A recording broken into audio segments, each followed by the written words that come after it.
The last crimson light of Salra's twin suns stretched across the barren landscape, casting long shadows over the outpost of Lirius. Oron Sol watched from the edge of the trading post as merchants and nomads hurried to conclude their business before nightfall. His weathered face, marked by a scar that ran from his right temple to his jawline, remained impassive as he observed the bustling marketplace. 2 years had passed since the Thrax Accord had officially ended the interplanetary war, but peace remained a fragile concept in the outer sectors, especially here, at the crossroads between nomadic tribes and black market technology dealers, where the line between survival and lawlessness blurred with each setting sun. Oron adjusted the neural implant at his temple, standard issue for Federation veterans, and winced as phantom pain shot through his cybernetically enhanced left arm. The war might have ended on paper, but it continued to rage within him. Nightmares of orbital bombardments and the faces of comrades he couldn't save haunted his sleep. It was why he had sought out this remote corner of the Zaylan galaxy. Here, among the ancient spiritual traditions and cutting-edge contraband tech of Salra, he hoped to find anonymity, perhaps even redemption. "Outsider," a voice called from behind him. "The 8th sun hour approaches. You should find shelter." Oron turned to face a tall, slender figure draped in robes of deep indigo that seemed to shimmer with microscopic luminescence. The markings on her forehead identified her as Vailari, a priestess of the Salen clan, one of the dozen major tribes that formed the complex social hierarchy of Salra. "I've weathered worse than your night winds, priestess," he replied, his voice carrying the mechanical undertone common to those who had survived throat injuries in combat. Vailari's expression remained neutral, but her eyes, glowing faintly with the bioluminescent properties common to her species, narrowed slightly. "It is not the winds I speak of. The 8th hour brings the crossing of paths. The veil between physical and spiritual thins. It is unpredictable for those not born of Salra." Oron had spent enough time on various worlds to know when local superstitions contained kernels of truth. He nodded and gathered his meager belongings. "I appreciate the warning." As he followed Vailari toward the central dome of the outpost, his enhanced hearing picked up the unmistakable hum of approaching hover engines, a sound distinctly out of place among the usual analog technologies preferred by the Salra nomads. His hand instinctively moved to the energy pistol concealed beneath his worn jacket. "We have unwelcome visitors," he muttered. Vailari froze, her body tensing as she turned her gaze to the eastern horizon. Raxian raiders. They must have tracked one of the merchant caravans. Before Oron could respond, the first assault craft crested the ridge, its grimy hull bearing the skull and gear insignia of the neighboring planet's most notorious pirate clan. 2 more vessels followed close behind, their weapon systems already cycling to active. "Get everyone to shelter," Oron commanded, his military training taking over. "Is there a defensive protocol for the outpost?" "The elders will activate the ancestral shields," Vailari replied, already moving toward the central dome. "But they require time for the ritual communion." Oron bit back a comment about the impracticality of ritual-based defense systems. This wasn't his world, and he hadn't come here to judge. "Then buy them time we shall." As the marketplace erupted into panicked motion, Oron positioned himself behind a stack of cargo containers, his neural implant already calculating trajectories and identifying weak points in the approaching vessels. The raiders would be expecting frightened merchants and spiritual nomads, not a combat-hardened Federation veteran. The first shots came as warning salvos, designed to scatter the crowd and create chaos. Oron remained motionless, waiting for the raiders to deploy ground forces. They would be seeking 2 things: valuable technology and potential captives for the interstellar slave markets that still thrived despite Federation prohibitions. The assault craft touched down, and armored figures poured out, their weapons trained on fleeing locals. Oron targeted the leader first, a heavily augmented humanoid whose right arm had been replaced with a multi-barreled cannon. His energy pistol discharged with a muted hum, striking the Raider commander squarely in the chest and sending him sprawling. The momentary confusion among the Raiders gave the locals precious seconds to seek cover. Oron used the opportunity to change position, moving toward the central dome, where Vailari had said the elders would be preparing their defenses. He encountered her halfway there, her robes now torn and her face streaked with blue-green blood. Not her own. He noted with relief. In her arms, she carried a small bundle that emitted a soft, pulsating glow. The sacred child, she gasped. The Raiders, they knew. They came for her. Oron barely had time to process her words before a blast of energy scorched the ground beside them.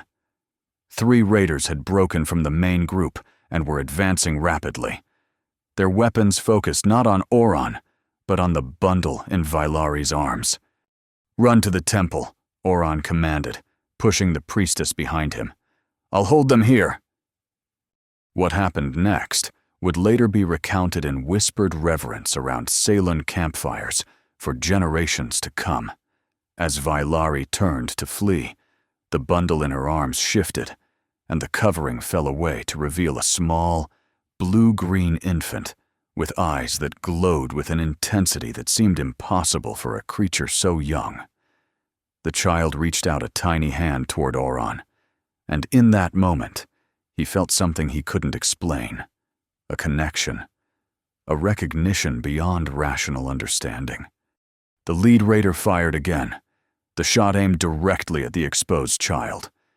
Without conscious thought, Oron threw himself forward, his body intercepting the energy blast meant for the infant. The impact sent him crashing to the ground, the smell of burned flesh and synthetic fibers filling his nostrils as darkness encroached on his vision. The last thing he saw before consciousness fled was the child's glowing eyes, fixed on him with an awareness that seemed ancient and knowing. The last thing he heard was Vailari's voice, raised not in prayer, but in command, as the air around them began to hum with energy that had nothing to do with the Raiders' weapons. Then darkness claimed him completely. In the space between consciousness and oblivion, Oron drifted. Fragments of memories, both his own and strangely alien, flashed before him. The orbital bombardment of Teleris Prime, where he had lost his original arm and nearly his life. The faces of his squad, most now dead or scattered across the galaxy. And interspersed with these familiar horrors were images he couldn't place. A crystalline city rising from an ocean of liquid mercury. Beings of light moving through dimensions he couldn't comprehend. And always, those glowing eyes, watching him across the void. Pain dragged him back to reality. Not the sharp, localized agony of his wound, but a diffuse, full-body ache that seemed to pulse in rhythm with his heartbeat. Oron opened his eyes to find himself lying on a stone altar within what appeared to be an ancient temple. Glowing symbols adorned the walls, and the air was heavy with incense and the metallic scent of blood. His blood, he realized as he became aware of the intricate pattern of cuts that now marked his chest. At the center of the pattern, directly over his heart, a crystal had been embedded in his flesh, pulsing with the same bluish-green light as the child's eyes. "You return to us." "Skyfall," came Vailari's voice from beside him. She looked exhausted, dark circles beneath her luminescent eyes, her robes now plain and white rather than the ornate indigo from before. "What have you done to me?" Oron managed, his voice even more mechanical than before, as if the connection between his thoughts and his vocalization had been damaged. "Saved you," she replied simply, "and in doing so, perhaps saved us all." With effort, Oron turned his head to survey his surroundings. The temple chamber was circular, with 7 pillars arranged around the central altar where he lay. Between 2 of the pillars, in a small cradle of what appeared to be living crystal, rested the infant, now sleeping peacefully. "The forbidden rite of blood bonding," came another voice, harsh and disapproving. An older male stepped into Oron's field of vision, his face marked with elaborate scarification that identified him as a high priest. "Vailari has violated our most sacred law to bind your life force to that of the Star Child." "It was necessary." "Nareth," Vailari countered, her tone respectful but firm. "The outsider gave his life for her without hesitation or knowledge of her importance. The prophecy speaks of such a guardian." "The prophecy speaks of one born of Salra," Nareth retorted, "not some broken war machine from the Federation." Oron tried to sit up, but found his limbs unresponsive. The crystal in his chest throbbed painfully as his heart rate increased with his frustration. "I'm not anyone's guardian or savior," he managed. "I'm just a soldier who's seen too much death. I couldn't watch another innocent die." His words seemed to give Nareth pause. The high priest studied him with narrowed eyes. "Yet you now bear the heartstone of communion. Your life force is intertwined with the Star Child's. Kill you, and she may perish as well." "Then it seems we're at an impasse," Oron replied, "because I have no intention of dying again today, and I certainly won't let harm come to the child." A soft cooing sound drew their attention to the crystal cradle. The infant was awake, her glowing eyes fixed on Oron with unmistakable recognition. As their gazes met, Oron felt a surge of emotion that wasn't his own: curiosity, gratitude, and something deeper that he couldn't name. "She knows you," Vailari whispered in awe. "Already the bond grows strong." "This is blasphemy," Nareth insisted, though with less conviction than before. "The Star Child is the vessel of our future, prophesied to lead the Salen to ascension.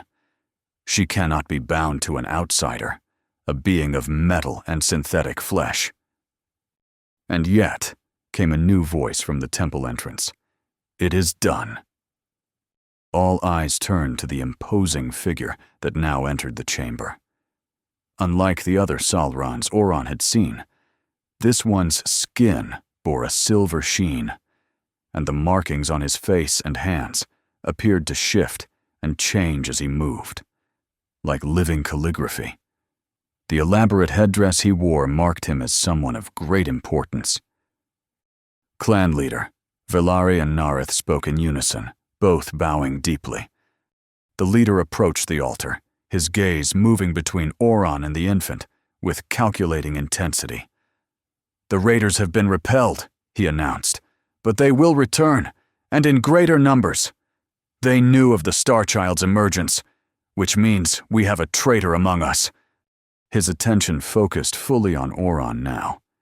"You fought well, outsider, and your sacrifice."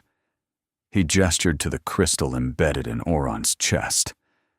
"Such things do not go unnoticed by the ancestors. The blood bond is forbidden because it is powerful beyond measure. Vailari has tied your fate to the most precious being in our clan's history." Oron found he could now move his head more freely, though his limbs remained leaden. "I didn't ask for this bond. I don't want to be part of your prophecies or power struggles. I just want peace," the clan leader finished for him. "Yes, we have glimpsed your heart." Oron Saul, former lieutenant commander of the Federation's Special Tactical Division, survivor of the Talaris massacre, self-exiled wanderer seeking absolution for those you couldn't save. The invasion of his privacy should have angered Oron, but he felt only a weary resignation. If you know all that, then you know I'm no god or chosen one. I'm just a broken soldier. Perhaps, the leader acknowledged with a slight inclination of his head. Or perhaps that is precisely what the prophecy required. Not a perfect vessel, but a damaged one, with room for new purpose to take root. A small, distressed sound came from the crystal cradle. Instantly, Oron felt a sharp pain in his chest, centered on the embedded crystal. Without thinking, he reached toward the infant and was shocked when his arm responded, though the movement was sluggish and difficult. "She calls to you," Velari observed. "The bond compels response." With tremendous effort, Oron managed to swing his legs over the side of the altar. The room spun violently, but he forced himself to stand, swaying like a sapling in high wind, one step, then another, each sending waves of agony through his body. But with each step toward the cradle, the pain diminished slightly, replaced by a growing sense of rightness. When he finally reached the crystal formation, he looked down at the small being who had so dramatically altered his fate. She was beautiful in an alien way, her skin shifting between shades of blue and green like the waters of an unspoiled ocean. Her tiny hands reached up toward him, fingers splayed. "Hello, little one," he whispered, reaching down to let her grasp his finger. It seems we're stuck with each other now.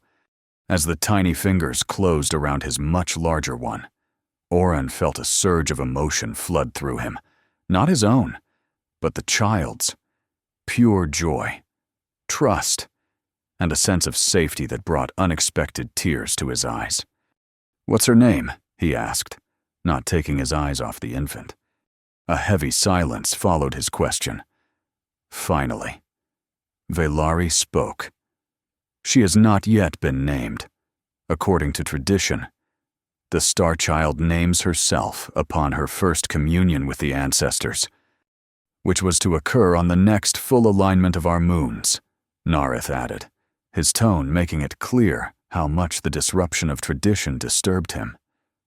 Now, with the blood bond in place, he trailed off, gesturing helplessly. The clan leader stepped forward. "Now, perhaps, she will name herself, through you. Skyfall." Oron looked up sharply at the use of the title again. "Why do you call me that?" "Because," Velari explained gently, "you fell from the sky to protect her. In our oldest legends, the Skyfall is the guardian who bridges worlds and prepares the way for transformation." Oron wanted to protest further, to reject the mythological framework being imposed on what had been a simple, human reaction to protect a child. But as he opened his mouth to speak, a name floated into his consciousness, not spoken, but simply present, as if it had always been there. "Lyra," he said softly. "Her name is Lyra." The effect of his words was immediate and dramatic. Velari gasped, her hands flying to her mouth. Nareth stumbled backward as if physically struck, and the clan leader dropped to one knee, head bowed. "What?" Oron demanded, looking between them in confusion. "What did I say?" "Lyra," the clan leader repeated reverently. "The first voice. The name of the ancestral mother who taught our people to hear the songs of the stars." Oron looked back at the child, at Lyra, who gurgled happily, apparently pleased with the commotion she had caused. "I didn't know," he said lamely. "The name just came to me." "Through the bond," Velari confirmed, her voice filled with wonder. "She has named herself through you, as the prophecy foretold. And the Star Child shall speak first through the heart of the Skyfall, reclaiming the name of the beginning to herald the time of renewal." Nareth's face had gone ashen. It cannot be coincidence. There are no coincidences in the pattern of stars, the clan leader intoned, rising to his feet. Prepare the announcement. The Star Child has named herself Lyra, and her guardian, the Skyfall, walks among us. The time of renewal is upon the Sealan. As the high priest hurried from the chamber, clearly shaken, Oron felt a growing sense of alarm. "Wait," he called after the clan leader, who had turned to follow. "I don't want this. I'm not your mythical guardian. I'm just—" A man who took a killing blow meant for a child he did not know. The leader interrupted, turning back to fix Oron with a penetrating stare. A warrior who carries the scars of battles fought for others. A soul seeking redemption. His expression softened slightly. Whether you accept the title or not. Skyfall, your actions have already written you into our history. Rest now. Heal. The bond requires strength from both parties. With that, he departed, leaving Oron alone with Valari and the infant Lyra, whose tiny fingers still gripped his with surprising strength. "This is insanity," Oron muttered, though he made no move to pull away from the child's grasp. "I'm no religious figure. I'm not even spiritual. I've seen too much death to believe in benevolent higher powers." Valari approached cautiously, her expression sympathetic. "Faith is not required for prophecy to unfold," Oron saw. "Only action. And your action was pure, without calculation or ulterior motive." She gestured to the crystal embedded in his chest. The Heartstone would have rejected one whose soul was truly empty of light. Oron glanced down at the glowing crystal, which pulsed in perfect synchronicity with the child's eyes. "What exactly did you do to me, priestess?" "I preserved your life," she answered simply. "When the raider's weapon struck you, it should have killed you instantly. But in that moment, between life and death, I performed the rite of blood bonding, a sacred and forbidden ritual that links two souls across the barrier of flesh." "Why forbidden?" Valari's gaze dropped. "Because it creates a dependency. What one feels, the other experiences. What harms one, weakens the other. And should one die—" She left the implication hanging. "So if I die, Lyra dies," Oron concluded grimly. "And if she dies, so do I." "It is more complex than that," Valari corrected. "The bond creates pathways beyond the physical, emotions, sensations. Even thoughts may be shared as the connection strengthens. And yes, should one life force fail completely, the other would be diminished, perhaps fatally." Oron closed his eyes, struggling to absorb the magnitude of what had been done to him and what he was now responsible for. A life tied to his own, a child of immense importance to an entire clan of people he barely understood. "I came here seeking anonymity," he said quietly. "Instead, I find myself at the center of a prophecy I don't believe in, bound to a child I can't possibly raise, and expected to fulfill a role I never asked for." "And yet," Valari noted with gentle firmness, "you still stand beside her cradle, holding her hand, allowing her comfort rather than focusing on your own pain." Oron had no response to that observation. She was right. Despite his protests, he felt a fierce protectiveness toward Lyra that transcended the forced bond. Something about her called to the part of him he'd thought long dead, the part that had once believed in purpose and meaning beyond mere survival. "What happens now?" he asked finally. "Now," Valari replied, "you rest and heal. The blood bond is new and fragile. Both you and Lyra need time to adjust to its presence. tomorrow will bring its own challenges. As if on cue, the infant's eyes began to drift closed, her grip on Oron's finger loosening as sleep claimed her. Oron felt a wave of drowsiness wash over him as well, another effect of the bond, he presumed. "There is a chamber prepared for you adjacent to the nursery," Vailari informed him, gesturing toward a doorway partially concealed behind hanging crystals. "I will bring food and medicine once you have rested." Oron nodded, too exhausted to argue further. As he made his way to the indicated chamber, he caught a final glimpse of Lyra, now sleeping peacefully in her crystal cradle. Against all reason, he felt a surge of something almost like hope, an emotion he had thought permanently excised from his emotional repertoire after Talaris.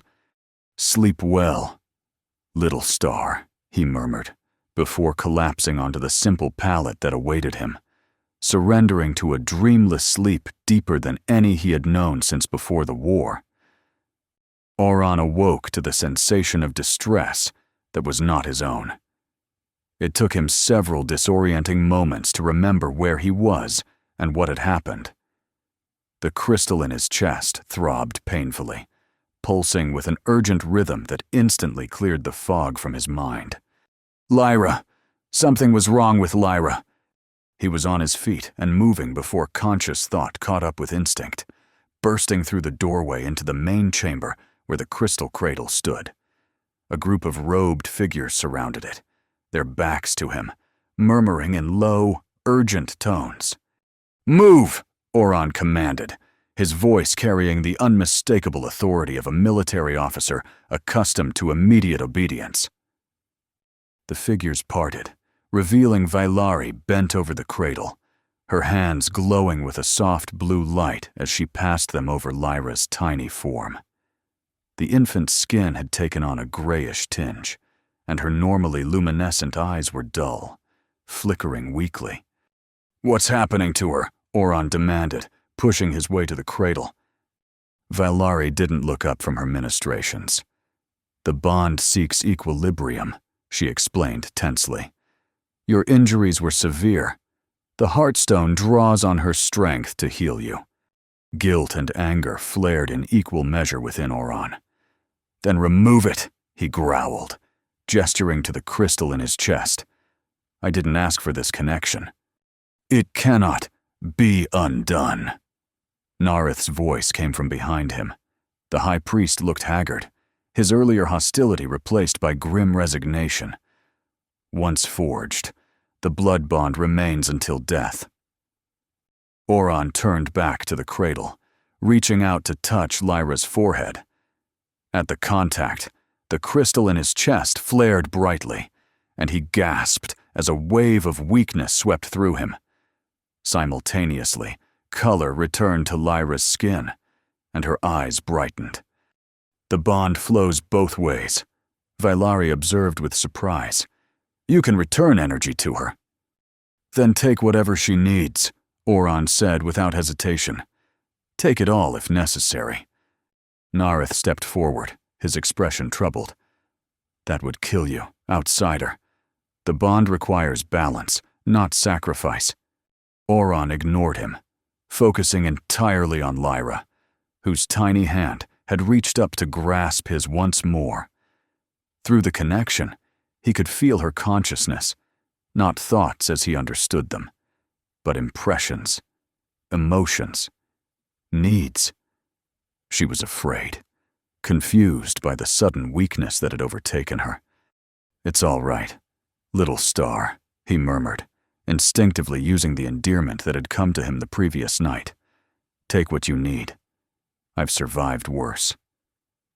As if understanding his words, Lyra's eyes fixed on his, and Oron felt a distinct sensation of energy flowing from him into her. The crystal in his chest grew uncomfortably hot, and black spots danced at the edges of his vision, but he maintained the connection, watching with fierce satisfaction as healthy color returned to Lyra's skin and the distress in her emotions faded. When she finally released his hand, Oron staggered backward, caught by Vailari before he could fall. "Foolish," she admonished, though her tone held more admiration than censure. "The bond must find its own balance. Forcing it risks both your lives." "She's just a baby," Oron replied weakly. "She shouldn't suffer for my injuries." "And yet, your willingness to suffer for hers confirms what many already whisper throughout the clan," Nareth interjected, studying Oron with new consideration. "Perhaps the prophecy speaks true, despite your origins." Oron was too exhausted to argue the point. He allowed Vailari to help him to a nearby bench, where she pressed a cup of aromatic liquid into his hands. "Drink," she instructed. "It will help restore what you have given." The liquid tasted bitter and metallic, but almost immediately Oron felt strength returning to his limbs. As his vision cleared, he became aware that the chamber now contained several more Salrans than before, all watching him with expressions ranging from curiosity to outright reverence. "What's going on?" he asked Vailari quietly. "Word has spread of your bond with the Star Child," she explained. "Many wish to see the skyfall with their own eyes." "I'm not a spectacle," Oron muttered uncomfortably. "No," agreed the clan leader, who had entered the chamber unnoticed. "You are a symbol, and symbols have power beyond the individual." He approached Oron, his silver-sheened skin catching the light from the crystalline structures that illuminated the temple. "You have demonstrated the truth of the bond in a way that silences even the most skeptical." He cast a meaningful glance at Nareth. "The Council of Elders has convened to discuss your status among the Salen." "My status is temporary visitor," Oron stated firmly. "Once Lyra and I are both recovered, I intend to continue my journey." A ripple of murmurs passed through the assembled Salrans. The clan leader's expression remained impassive, but Oron thought he detected a hint of amusement in those alien eyes. "The blood bond may complicate such plans," he observed mildly. "Separation beyond certain distances can cause discomfort." "Discomfort I can handle." "Perhaps," the leader acknowledged. "But can the Star Child? She is still developing, her essence still forming. The bond has become part of that formation now." Before Oron could respond, a commotion at the temple entrance drew everyone's attention. A young Salran scout burst in, her breathing labored as if she had run a great distance. "Clan leader," she gasped, dropping to one knee. "The southern settlements report strange activities. Mechanical constructs bearing the mark of Epsilon Corporation have been sighted near the ancient sites. They speak of the evolutionary accelerant and seek information about recent birthing rituals." The atmosphere in the chamber shifted instantly from curiosity to tension. Nareth and Vailari exchanged alarmed glances, while the clan leader's face hardened into a mask of controlled anger. "So the corporation moves openly now," he said quietly. "They grow bold in their desperation." Oron recognized the name Epsilon, one of the mega-corporations that had emerged from the ashes of the interplanetary war, specializing in genetic modification and enhanced weaponry. If they were involved, the situation was far more complex than a simple tribal prophecy. "What interest would Epsilon have in a Salran infant?" he asked, though he was beginning to suspect the answer. The clan leader studied him for a long moment before responding. "The Star Child is not merely important to our clan. Skyfall. Her genetic makeup contains markers not seen in our species for millennia. Markers that some believe hold the key to the next stage of sentient evolution. Genetic engineering," Oron concluded. "They want to harvest her DNA for their bioweapons programs." "Precisely. The raiders were likely contracted by Epsilon as deniable assets. When they failed." The leader glanced toward the scout. "They resort to more direct approaches. Oron's military mind immediately began calculating scenarios and responses, old training reasserting itself. Your defenses? Spiritual and technological in equal measure, the leader replied, but designed for protection against conventional threats, not corporate espionage and extraction teams. Then they need to be augmented, Oron stated, rising to his feet despite the lingering weakness. I have experience with Epsilon's tactics from the war. They favor small, elite units with advanced cloaking and neural disruptors. Nareth stepped forward, his expression troubled. You propose to militarize our sacred spaces? To bring war to the cradle of prophecy? I propose to keep Lyra alive, Oron countered bluntly. Prophecy means nothing if its subject is dissected in an Epsilon laboratory. The high priest opened his mouth to object further, but the clan leader raised a hand for silence. The Skyfall speaks wisdom, whether he accepts the title or not. Tradition must sometimes bend to preserve its own future. He turned to Oron. What do you require? For the next several hours, Oron worked with the clan's security forces, a small but dedicated group trained more in ceremonial protection than actual combat.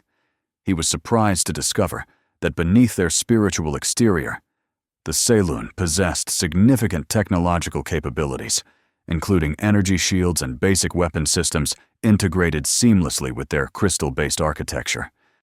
Your people are full of contradictions, he remarked to Vailari, who had remained by his side throughout the preparations. You present as mystics, but employ quantum entanglement communication. You speak of ancestors and prophecies while using molecular reconfiguration for your defenses. Vailari smiled enigmatically. The dichotomy exists only in outsider perception. To us, technology is merely the physical expression of spiritual principles. The universe operates on patterns. Some we access through meditation and communion, others through circuits and code.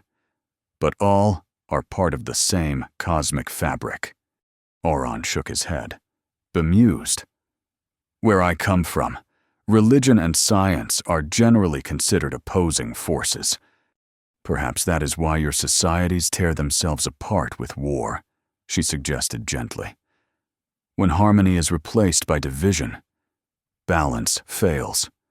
Before Oron could respond to this philosophical assessment, a familiar sensation of discomfort radiated from the crystal in his chest. He turned instinctively toward the temple, where Lyra remained under guard. She's awake, he stated, not questioning how he knew. And hungry. Vailari nodded, unsurprised by his awareness. The bond grows stronger. Soon you will sense her needs without conscious effort. Wonderful, Oron muttered, though without real annoyance. I've gone from battle-hardened veteran to glorified nanny.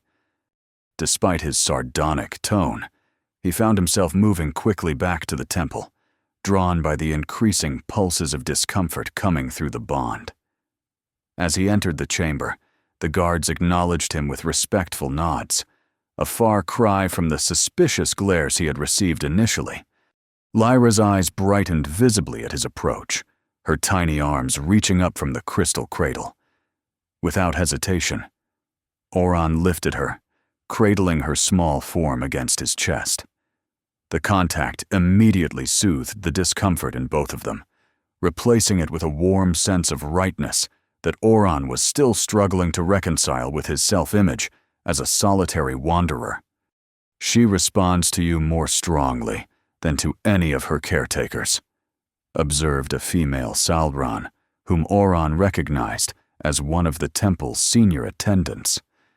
It is unprecedented.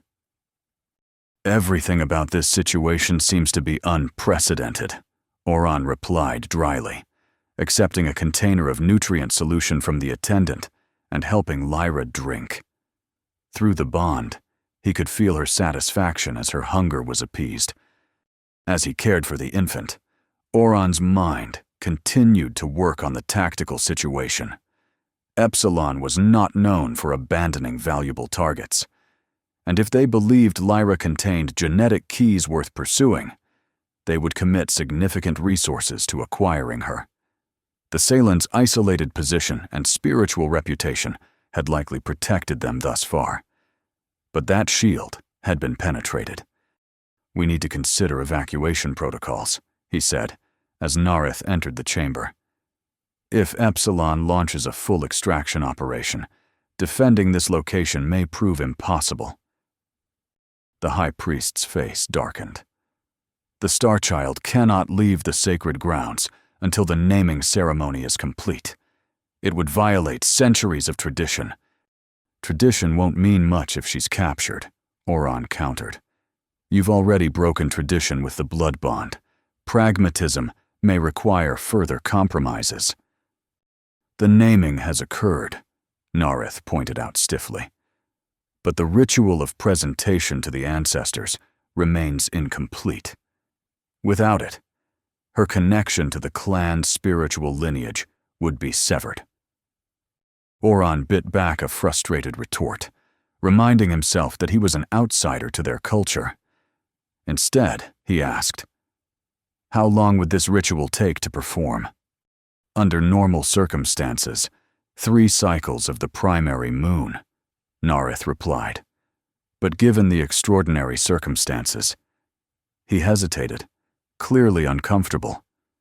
"Perhaps the essential elements could be condensed into a single night ceremony?" "Then make the preparations," Oron directed, shifting Lyra to his shoulder as she finished feeding. "If we're forced to evacuate, she should have whatever spiritual protection your traditions can provide." Nareth looked as if he might object to taking orders from an outsider, but after a moment's consideration, he nodded curtly and departed to arrange the accelerated ceremony. Left alone with Lyra and the attendant, Oron allowed himself a moment of quiet reflection. In just 2 days, his life had been completely transformed. The solitude he had sought had been replaced by the most intimate connection imaginable. The anonymity he had craved had given way to a position of central importance in a clan's prophetic tradition. And the aimless wandering that had been his plan had been superseded by a clear and vital purpose: protecting Lyra at all costs. As if sensing his thoughts, the infant made a soft, cooing sound, her tiny hand reaching up to touch the scar on his face. Through the bond, Oron felt not pity, but curiosity, and a strange form of acceptance that pierced the emotional armor he had built around himself since Talaris. "You're quite the disruptive influence, little star," he murmured, finding himself smiling despite the gravity of their situation. "I had a whole future of brooding solitude planned out." The attendant, who had been watching their interaction with fascination, spoke hesitantly. "The clan speaks of you as the Skyfall Reborn, but you do not embrace the title. Why?" Oron considered the question carefully. "Where I come from, gods and prophets have been used to justify terrible things. Wars, genocide, oppression. I've seen enough of what happens when people believe they're acting on divine authority." He looked down at Lyra, who had begun to doze against his shoulder. "I'm just a man who couldn't watch a child die. Nothing more." "Perhaps," the attendant suggested thoughtfully, "that is precisely why the prophecy chose you. Not because you seek divinity, but because you reject it in favor of simple human compassion." Before Oron could respond to this surprisingly insightful observation, his enhanced hearing detected a faint but distinctive sound from outside the temple, the high-pitched whine of stealth propulsion systems, operating just at the edge of audible range. His body tensed instantly, combat reflexes flooding his system with adrenaline. "Take Lyra," he instructed the attendant, carefully transferring the sleeping infant to her arms. "Get her to the inner sanctum and alert the clan leader. Epsilon has arrived." The attendant's eyes widened in alarm, but she obeyed without question, hurrying toward a concealed doorway at the rear of the chamber. As she disappeared with her precious cargo, Oron felt a momentary spike of anxiety through the bond as the physical distance between him and Lyra increased. He pushed the sensation aside, focusing on the immediate threat. Drawing his energy pistol, he moved silently toward the temple entrance, using the crystal formations for cover. Outside, the evening had brought the characteristic phosphorescent glow to Salra's vegetation, providing both illumination and potential camouflage for approaching forces. He didn't have to wait long. A shimmer in the air, almost imperceptible to normal vision, but clear to his enhanced perception, betrayed the presence of active cloaking technology. 3 figures moved with practiced precision toward the temple, their outlines occasionally solidifying when they passed through the denser phosphorescent light. Epsilon's extraction team had arrived, and they had come prepared for a clean, quiet operation. Unfortunately for them, they weren't expecting a Federation Special Forces veteran with a personal stake in their target's safety. Oron took careful aim at the lead figure and fired. The energy bolt struck true, overloading the operative's cloaking field and revealing a humanoid figure encased in sleek, dark armor. The operative staggered but didn't fall, already raising a weapon of their own, a neural disruptor, designed to incapacitate without killing. Oron ducked behind a crystal column as the disruptor fired, sending a wave of energy that would have scrambled his neural implants had it connected. The other 2 operatives had split up, attempting to flank his position. This was a professional team, well-equipped and disciplined. Taking them head-on would be suicidal. Instead, Oron tapped a control sequence into his arm implant, activating the emergency combat protocols he'd hoped never to use again. His vision shifted as tactical overlays appeared, displaying heat signatures and calculating trajectories. The closest operative was approaching from his left, using the temple's exterior decorations as cover. Oron waited until they were committed to movement, then fired again, not at the operative, but at the crystal formation above them. The energy bolt shattered the crystal, raining razor-sharp fragments down on the attacker, who broke cover with a cry of pain. Oron didn't waste the opportunity.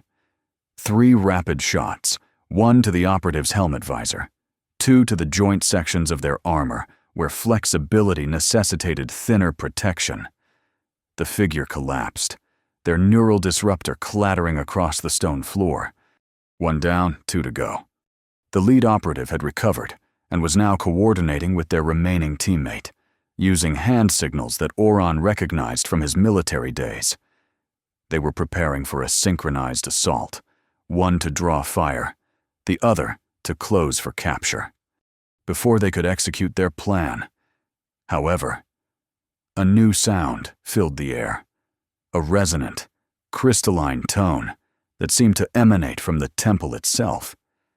The remaining operatives faltered, their movements becoming erratic as the sound intensified.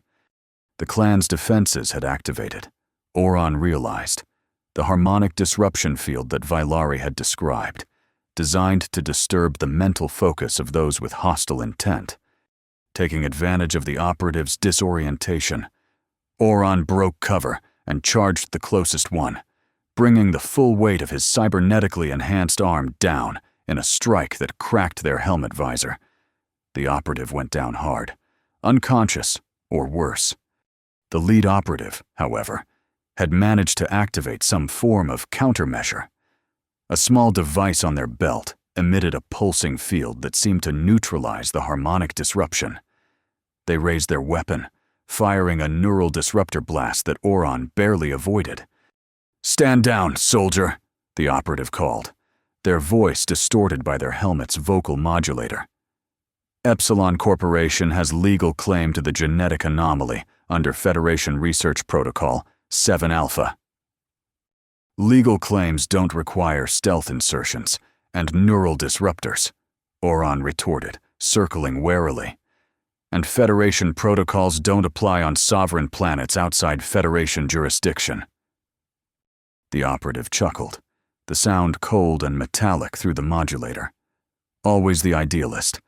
Lieutenant Commander Saul, your service record indicated as much." The familiarity sent a chill through Oron. "You know who I am. Epsilon knows everything about potential obstacles," the operative confirmed. "Your presence here was unexpected, but not unplanned for. Your combat capabilities were thoroughly documented during the Talaris campaign." Oron's mind raced. If they knew who he was, had specifically prepared for his interference, then this wasn't a random extraction operation. Epsilon had been tracking him, perhaps even before he arrived on Salra. "What does Epsilon want with a Salran infant?" he demanded, playing for time as he calculated his next move. "The subject contains genetic markers consistent with accelerated evolutionary development," the operative explained with clinical detachment. "Similar to the Talaris subjects, but without the instability that led to their unfortunate termination." The casual reference to Talaris, to the civilians Oron had failed to save from corporate exploitation, ignited a cold fury within him. You were there, he realized. Epsilon was behind the Talaris massacre. Collateral damage in pursuit of scientific advancement, the operative dismissed, as it will be here if necessary. The subject will be acquired. Lieutenant Commander, the only variable is the level of destruction required to accomplish that goal. As they spoke, Oron became aware of a growing warmth from the crystal in his chest, not painful, but insistent. Through the bond, he sensed not fear from Lyra, but something unexpected. Resolve. The infant's consciousness pushed against his own, conveying not words, but pure intention. She was trying to help him. The realization nearly cost him his life as the operative lunged forward, neural disruptor aimed at his head. Oron twisted away, the shot grazing his shoulder and sending spasms of pain down his left side. His cybernetic arm twitched erratically, its systems temporarily scrambled by the proximity of the neural pulse. He staggered backward, momentarily vulnerable, and felt the crystal in his chest pulse with sudden, intense light. Energy surged through him, not from his own reserves but channeled from somewhere else. The spasms in his arm ceased, replaced by a tingling sensation as the systems recalibrated at impossible speed. The operative paused, their helmet sensors likely detecting the energy spike. Interesting. The bond is already functional at transference level. All the more reason to acquire both subjects. "You'll take neither of us," Oron growled, feeling strength return to his limbs with each pulse of the crystal. With speed that surprised even himself, he closed the distance between them, dodging another neural blast and striking the operative's weapon arm with enough force to shatter the armor plating. The neural disruptor fell from nerveless fingers, but the operative was far from defenseless. A blade extended from their undamaged gauntlet, a monomolecular edge capable of slicing through even military-grade armor. The fight became a deadly dance of attack and counter, blade against enhanced reflexes. The operative's training was evident in every movement, their strikes precisely targeted at Oron's vital points and the visible crystal in his chest. But Oron fought with the desperate intensity of a man protecting not just his own life, but that of a child who depended on him. And through it all, the crystal continued to pulse, feeding him energy that by all rights he shouldn't have had after his recent injuries. The end came suddenly. The operative overextended on a thrust aimed at the crystal, and Oron caught their arm, using their own momentum to drive them face first into one of the temple's crystal columns. The impact shattered their helmet visor, revealing a face that Oron recognized with shock, one of his former commanding officers from the Talaris campaign. long thought dead in the final bombardment. "Colonel Sekra," he breathed, momentarily thrown by the revelation. The colonel's exposed face twisted in a grimace of pain and contempt. "The corporation salvages useful assets, Lieutenant Commander, as we attempted to salvage you after your injuries." Blood trickled from a cut above her eye, but her gaze remained coldly analytical. "The offer remains open. Your expertise combined with your unique bond to the subject would be valuable." "I've seen Epsilon's version of value," Oron replied, his grip tightening on her arm. "The answer is no." A thin smile crossed Sekra's face. "Then you've sealed the fate of this clan. The extraction team was merely the first wave. The primary force will reduce this entire settlement to ash to acquire the subject." Before Oron could respond, a blinding light flooded the temple entrance. He instinctively shielded his eyes, maintaining his grip on Sekra. When the light faded, he found himself surrounded by Salen guards led by the clan leader himself, their weapons trained on the captured operative. "The attackers have been neutralized," the clan leader announced, his gaze moving from Oron to Sekra with cold assessment. "But our sensors detect approaching craft, many more than before." Sekra laughed, the sound holding genuine amusement despite her predicament. "As I said, Epsilon always achieves its objectives, regardless of cost." The clan leader stepped forward, his silver-sheened skin seeming to absorb and reflect the ambient light in hypnotic patterns.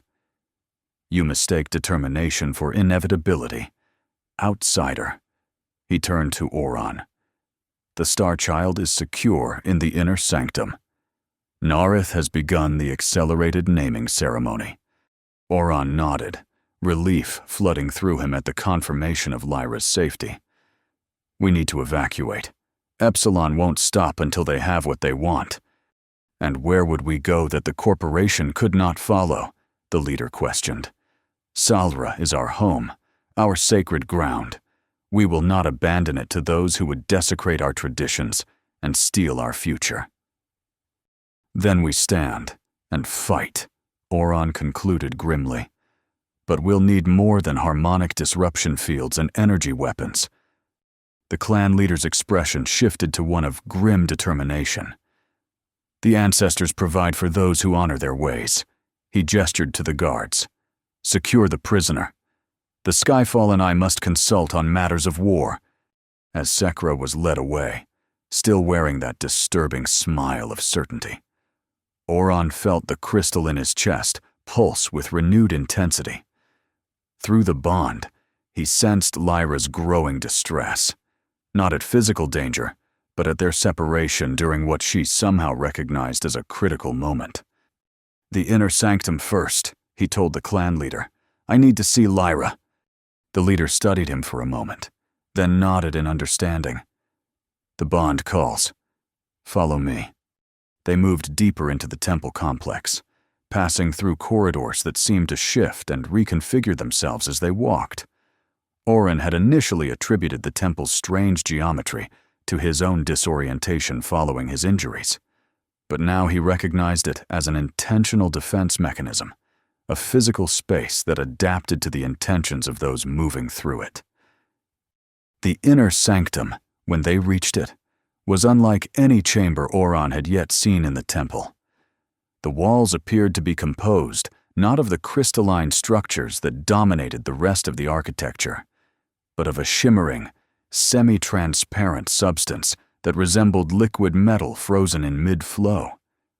The ceiling opened to the night sky, where Salra's 3 moons hung in rare alignment, their combined light focusing directly on the central altar. There, surrounded by chanting priests including Nareth, lay Lyra. Her tiny form glowed with an intensity that almost hurt to look at directly, her skin shifting through shades of blue and green, faster than the eye could track. Above her, suspended in the converging moonlight, hovered a sphere of what appeared to be liquid crystal. pulsating in perfect synchronicity with the crystal in Oron's chest. "The Heartstone of Communion," the clan leader explained quietly. "The physical manifestation of our ancestors' collective wisdom. In the traditional ceremony, it would slowly descend over 3 lunar cycles, imparting generational knowledge to the Star Child. Today, we attempt to complete the process in a single night." Oron approached cautiously, drawn by the increasing pull of the bond. As he neared, Lyra's glowing eyes found his, and the distress he had sensed earlier faded, replaced by recognition and what felt, impossibly, like determination. "She knows what's happening," he realized aloud. "Not just the ceremony, but the danger, the approaching attack." Nareth, who had been leading the chant, paused long enough to acknowledge Oron with a grave nod. "The Star Child perceives more than we can comprehend. It is why she is sacred to us, a bridge between what is and what might be." The High Priest's former hostility seemed to have been replaced by a reluctant respect. "The accelerated ceremony carries risks. Normally, the ancestral knowledge would be absorbed gradually, allowing the infant consciousness to adapt. This rapid infusion could overwhelm her developing mind." "Then why attempt it?" Oron demanded, his protective instincts flaring. "Because without it, she remains vulnerable not just to physical capture, but to spiritual dissolution," Nareth explained. "The genetic markers Epsilon seeks are expressions of the ancestral connection. Without that connection fully formed, they could extract and replicate those markers without understanding their true nature. Creating weapons without souls," the clan leader added solemnly. "Abominations that would corrupt the very evolution they seek to accelerate." Oron looked back at Lyra, whose gaze had not left his face. Through the bond, he felt her silent question, her need for his trust and agreement. She was asking his permission, he realized with astonishment. Despite being an infant by physical standards, the consciousness within that small form was complex enough to recognize the risks and make a choice. "What do you need from me?" he asked, directing the question both to the priests and to Lyra herself.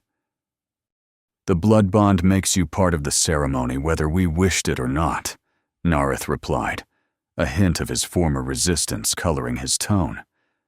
"The Heartstone recognizes you as connected to the Star Child. Your presence strengthens her, as we have already witnessed."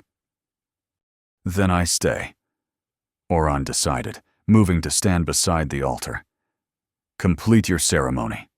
I'll provide whatever support I can."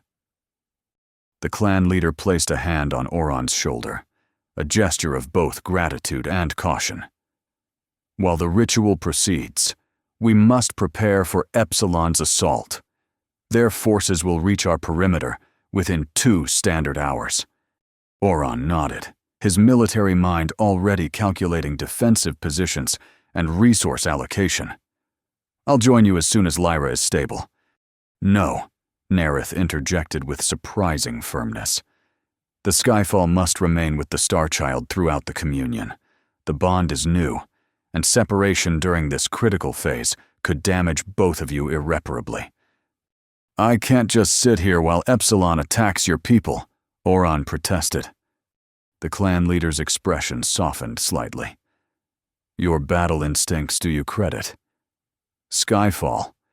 But your greatest contribution to our defense lies here, protecting our future." He gestured to Lyra. "Trust in the clan to protect its present." Before Oron could argue further, a tremor ran through the temple, subtle but unmistakable. The clan leader's expression hardened as he received information through some unseen communication method. "They have begun their approach," he announced. "Earlier than anticipated. Their weapons target our outer defenses." "Go," Oron urged him. "Coordinate the defense. I'll remain with Lyra as Nareth advises." As the clan leader departed, The chanting of the priests intensified, and the hovering heartstone began to descend toward Lyra's tiny form. Oron felt the crystal in his chest grow warmer, pulsing in harmony with the larger sphere. Through the bond, he sensed Lyra's consciousness expanding, reaching toward the approaching ancestral repository. Fear mingled with determination, not for herself, Oron realized, but for the clan, for him, for a future she somehow perceived beyond her infant understanding. "I'm here, little star," he murmured, reaching out to touch her small hand. "We'll face this together." As their fingers connected, the crystal in his chest flared with blinding intensity, and Oron felt himself drawn into a space beyond physical sensation, a realm of pure consciousness where Lyra's mind met the collective wisdom of countless generations of Salen ancestors. And there, suspended between worlds, the true nature of the bond between them was finally revealed. In the space between heartbeats, Oron experienced a lifetime, not his own, but Lyra's, or rather, the potential futures that stretched before her.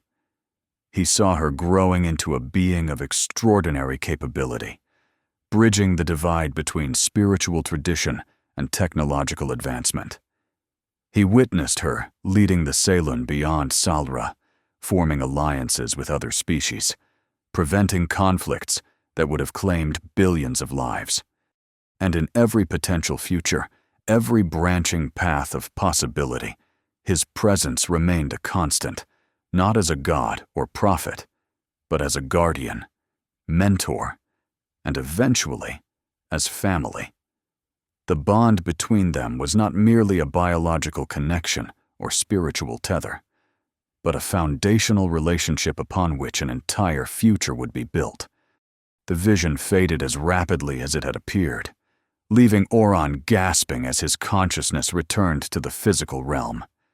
The Heartstone had completed its descent, merging with Lyra in a final flash of light that left the infant glowing with a soft, steady radiance.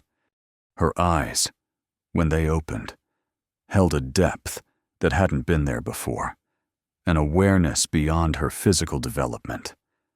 The bond between them had changed as well. Where before it had been a raw, instinctive connection, now it carried nuance and complexity. "It is done," Nerith announced, his voice thick with emotion.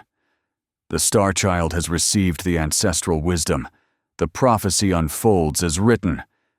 Oron barely registered the High Priest's words, his attention fixed on Lyra, who regarded him with an expression that somehow combined infant innocence with ancient knowledge.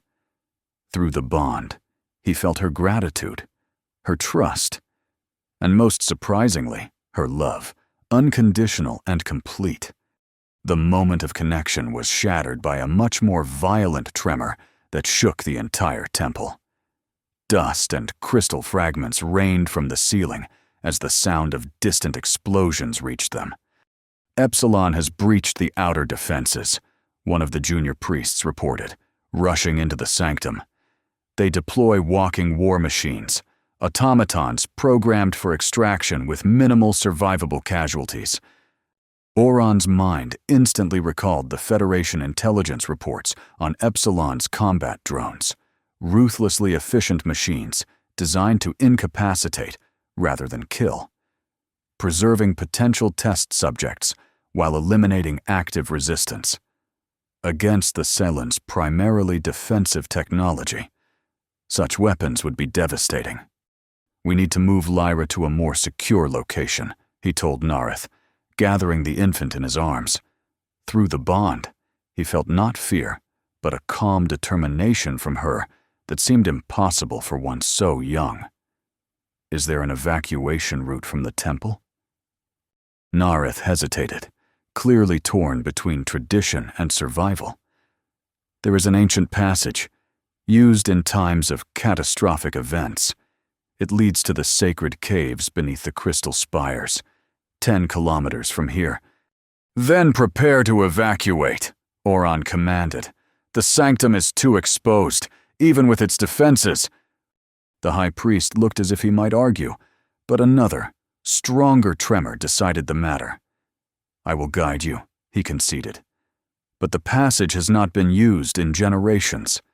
I cannot guarantee its stability." As they hurried from the sanctum, Oron cradled Lyra against his chest, the crystal embedded there, pulsing in time with her heartbeat. Through the bond, he sensed her processing the new knowledge imparted by the Heartstone, sorting, categorizing, integrating it with her developing consciousness. They wound through increasingly ancient sections of the temple, the architecture shifting from the refined crystal structures of the main complex to rougher, more primitive formations. Nareth led them down a spiraling staircase that appeared to be carved directly from the living rock of Salra itself. "The ancestral way," the high priest explained as they descended, "created during the First Awakening, before our people mastered crystal harmonics." The staircase ended in a chamber illuminated by bioluminescent fungi that clung to the walls and ceiling. At the far end, a dark opening promised escape from the increasingly violent tremors that shook the temple above. As they approached the tunnel entrance, a familiar voice halted them in their tracks. "The Corporation appreciates you leading us directly to the primary objective, Lieutenant Commander." Colonel Sekra stepped from the shadows, flanked by 2 combat drones, humanoid machines with multiple articulated limbs, ending in various specialized tools and weapons. Her face, no longer concealed by a helmet, bore the distinctive scarring of extensive cybernetic reconstruction, and her eyes glowed with the unnatural blue light of military-grade optical implants. "Your clan's defenses were impressive," she continued conversationally, "but predictable. While the main force engaged your perimeter, my specialized unit simply followed the energy signature of the Heartstone." She gestured to a small device on her wrist. "The Corporation has been studying your clan's artifacts for decades. High Priest Nareth, did you think we wouldn't recognize the unique radiation emitted during a communion ceremony?" Nareth stepped forward, placing himself between Sekra and Oron with Lyra. "Your profanation of sacred knowledge will not go unpunished by the ancestors, outsider." Sekra's laugh held genuine amusement. "Your ancestors are simply the genetic memory of a species that understood manipulation of quantum biology millennia before humans achieved spaceflight. Impressive, but ultimately quantifiable and exploitable." She focused her attention on Oron. "The offer remains open. Lieutenant Commander, join Epsilon's research division as the primary caretaker for the subject. Your bond makes you uniquely qualified, and the Corporation rewards loyalty generously." Oron felt Lyra's consciousness press against his own, not in fear, but in communication. Images and concepts flowed through the bond, the combat drone's structural weaknesses, the pattern of energy that sustained Sekra's cybernetic enhancements, the fundamental harmonic frequency of the chamber around them. Knowledge from the Heartstone, he realized. Ancient wisdom applied to present danger. "The answer is still no, Colonel," he replied, shifting Lyra slightly to better protect her, while his free hand moved subtly toward his energy pistol. "Epsilon abandoned us on Talaris, left us to die when the experiments went wrong. I won't let you do the same to Lyra." Sekra sighed with theatrical disappointment. "Then we proceed to mandatory acquisition protocols." She gestured to the combat drones. "Non-lethal extraction of primary target. Secondary targets expendable." The drones moved with frightening speed, their limbs extending as they advanced on Oron and Nareth. But as the machines crossed the midpoint of the chamber, Oron felt a surge of energy through the crystal in his chest. Lyra's eyes blazed with light, and through their bond, he received a single, clear directive. "Resonance, Understanding flashed through him. Without hesitation, Oron dropped to one knee, pressing his palm against the stone floor of the chamber. The crystal in his chest flared, channeling energy not from his body, but from Lyra's connection to the Heartstone's ancient power. The energy flowed through him, into the floor, and outward in concentric waves of visible force. As the waves struck the advancing drones, their movements became erratic, their synthetic joints locking as the resonant frequency disrupted their operational parameters. Sekra's eyes widened in genuine surprise as her weapon seized up. "Impossible," she breathed. The subject shouldn't be capable of directed energy manipulation at this developmental stage. "Her name is Lyra," Oron growled, rising to his feet as the drones collapsed, their systems completely overloaded by the resonant pulse. "And you've severely underestimated her." The colonel's hand moved to her sidearm, but Nareth was faster. The high priest thrust his ceremonial staff forward, the crystal at its tip emitting a focused beam of energy that struck Sekra squarely in the chest. She staggered backward, her cybernetic system sparking and failing as the beam overloaded their power sources. "The ancestors do not forgive defilement of the sacred," Nareth intoned, his voice carrying the weight of genuine spiritual authority. "But they do offer the chance for atonement." Sekra's cybernetic eyes flickered as her systems attempted to reboot, her face contorted with rage and disbelief. "This changes nothing," she spat. "Epsilon will extract the subject. If not today, then tomorrow.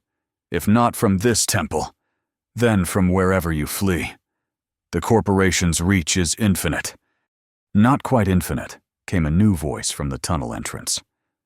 The clan leader emerged from the darkness, accompanied by several guards.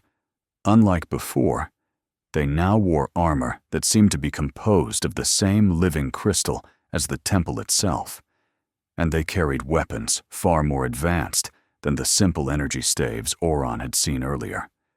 "Your extraction force has been neutralized," the leader informed Sekra coldly. "Your combat drones disabled. Your transport vessels captured. Epsilon's reach on Salra has been curtailed."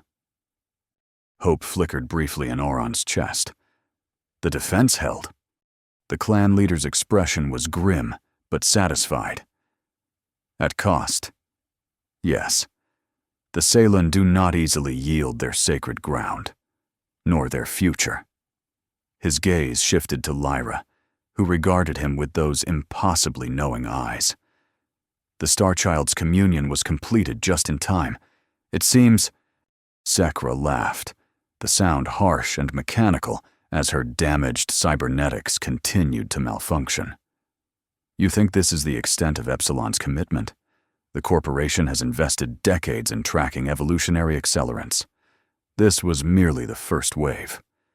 When communication ceases, they will send more, and more after that, until the asset is secured. Then we will be prepared," the clan leader replied with quiet confidence. "For generations, the Salen have hidden our true capabilities behind a veil of spiritual mysticism. Today, that veil is lifted." He gestured, and the guards moved forward to secure Sekra. As they bound her with restraints that seemed to grow organically from the crystal components of their armor, Oron felt Lyra stir against his chest.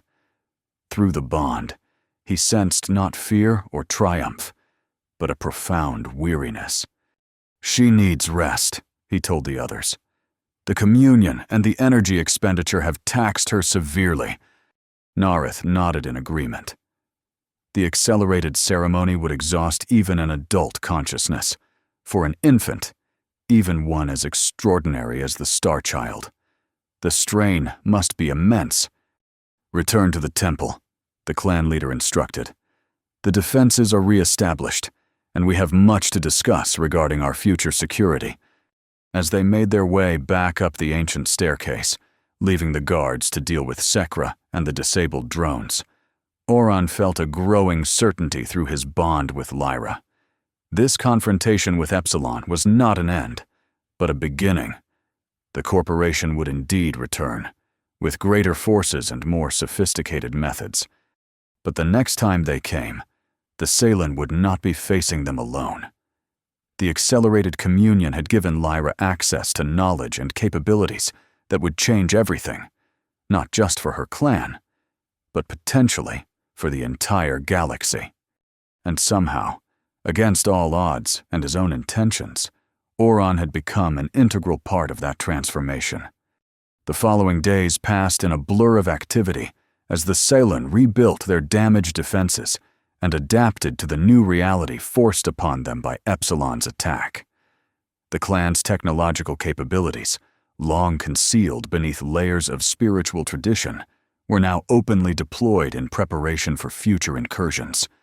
Oron, still adjusting to his unexpected role as Lyra's guardian, found himself increasingly integrated into the clan's decision-making processes. His military experience provided valuable tactical insights, while his bond with Lyra gave him a unique perspective on the clan's spiritual traditions. Lyra herself recovered quickly from the strain of the accelerated communion, her development proceeding at a pace that astounded even Nerith. Though still physically an infant, her consciousness expanded daily, absorbing and processing information at rates that defied conventional understanding. Through their bond, Oron experienced glimpses of her extraordinary mind, fragments of ancestral memories, intuitive comprehension of complex scientific principles, and an emotional depth that seemed impossible for one so young. The connection between them grew stronger and more nuanced, evolving from the raw, instinctive link of the initial blood bond into something more balanced and mutually supportive. One evening, as Oron sat with Lyra in the chamber that had been designated as their shared quarters, Vailari came to visit.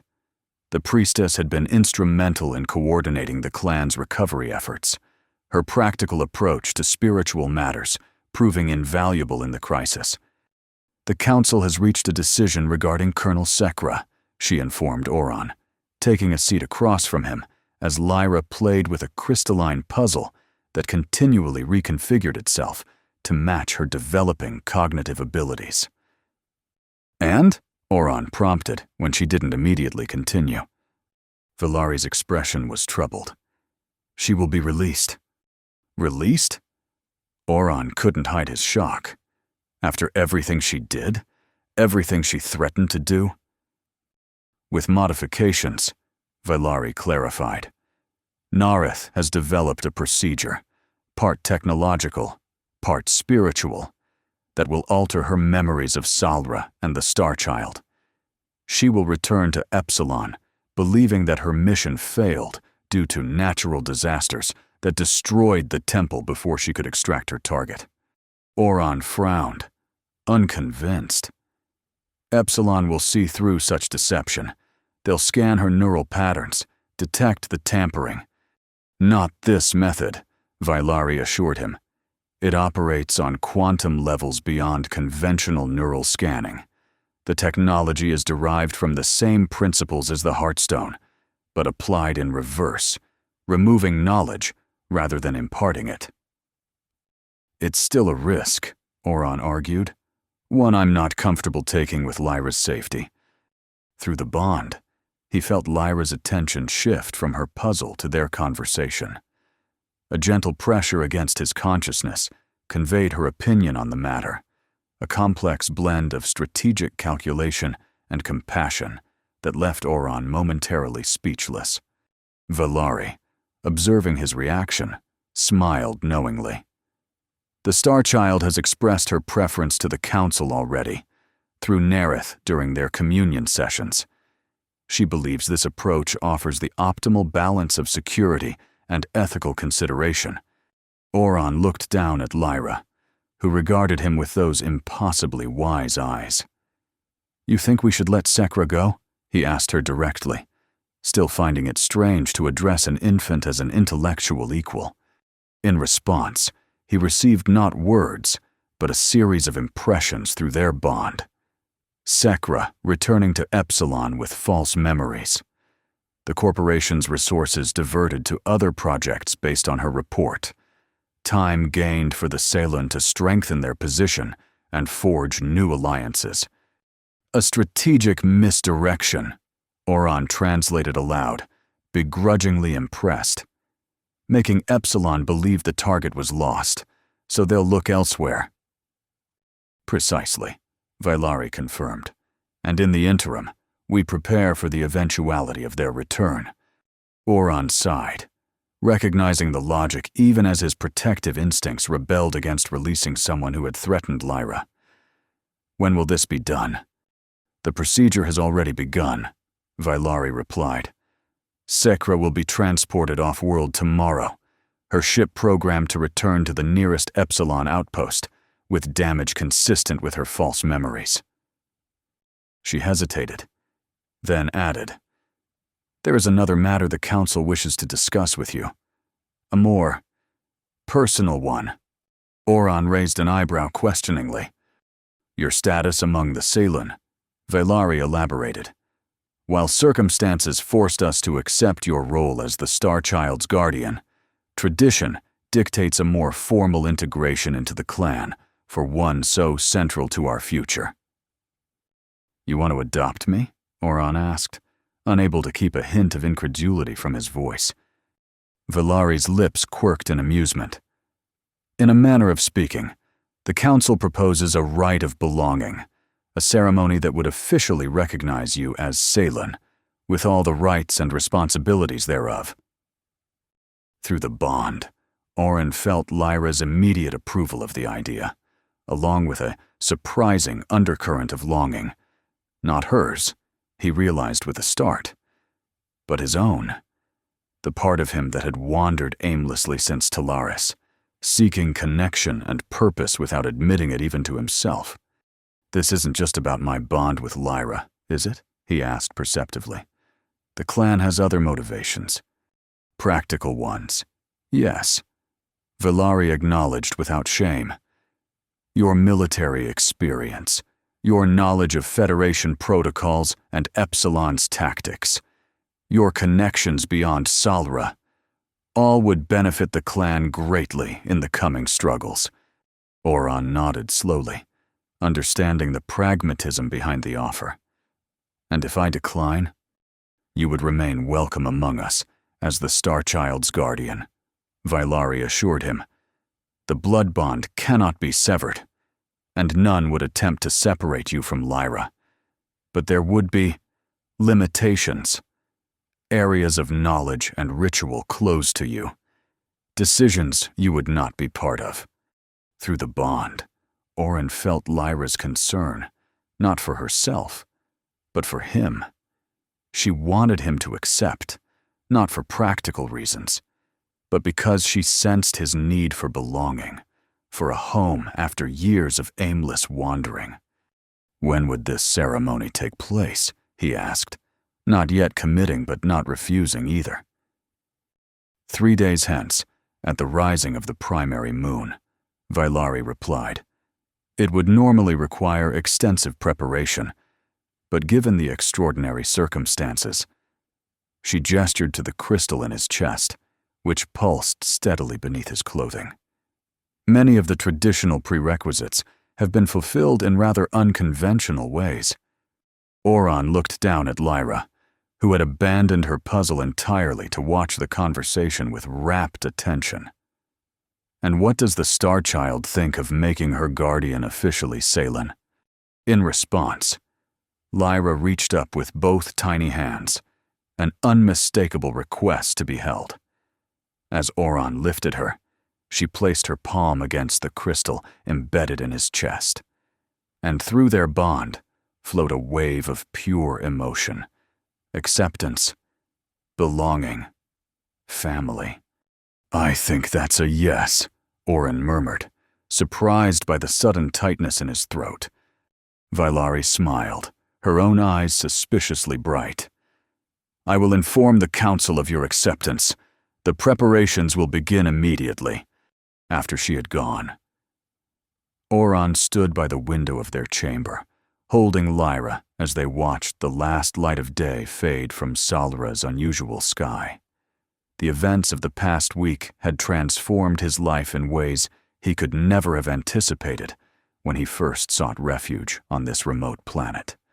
"I came here looking for solitude," he told Lyra softly. "For a quiet place to fade away with my ghosts and regrets. Instead, I find myself with new responsibilities, new connections, new—" He hesitated, the word still difficult for him to embrace. Family.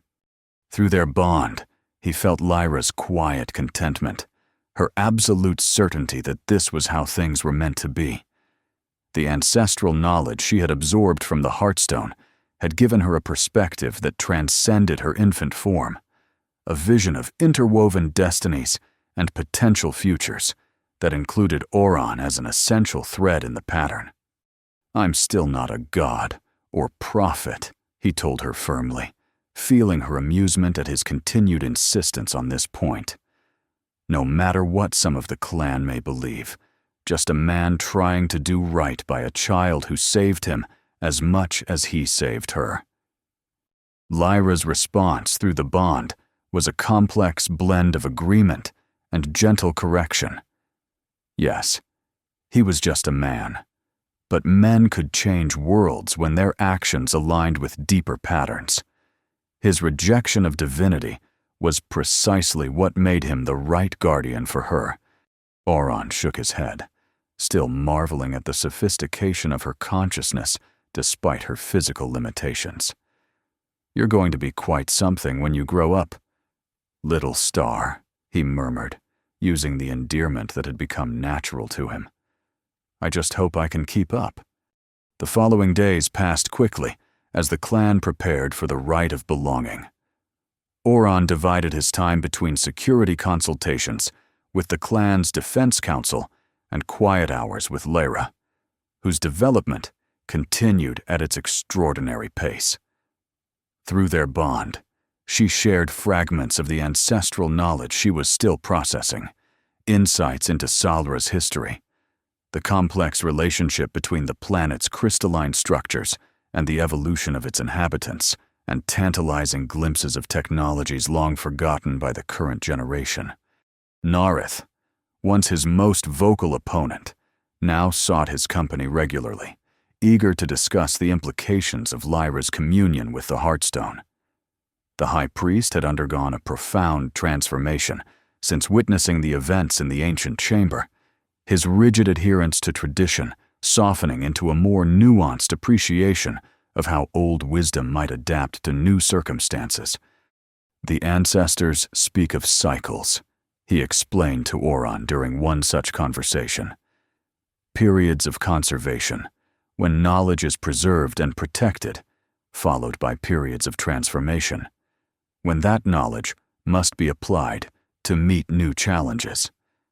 The arrival of the Star Child has always heralded the shift from one cycle to the next." "And my arrival," Oron asked, "was that part of your prophecies as well?" Nareth's expression grew thoughtful. "Not explicitly. The texts speak of the Skyfall as a figure of transition, neither fully of the old world nor the new, a bridge between what was and what will be." He gestured to the crystal embedded in Oron's chest. "But they say nothing of an outsider bearing the Heartstone, or of a blood bond with the Star Child. These developments have caused considerable reinterpretation among our scholars." Oron smiled wryly.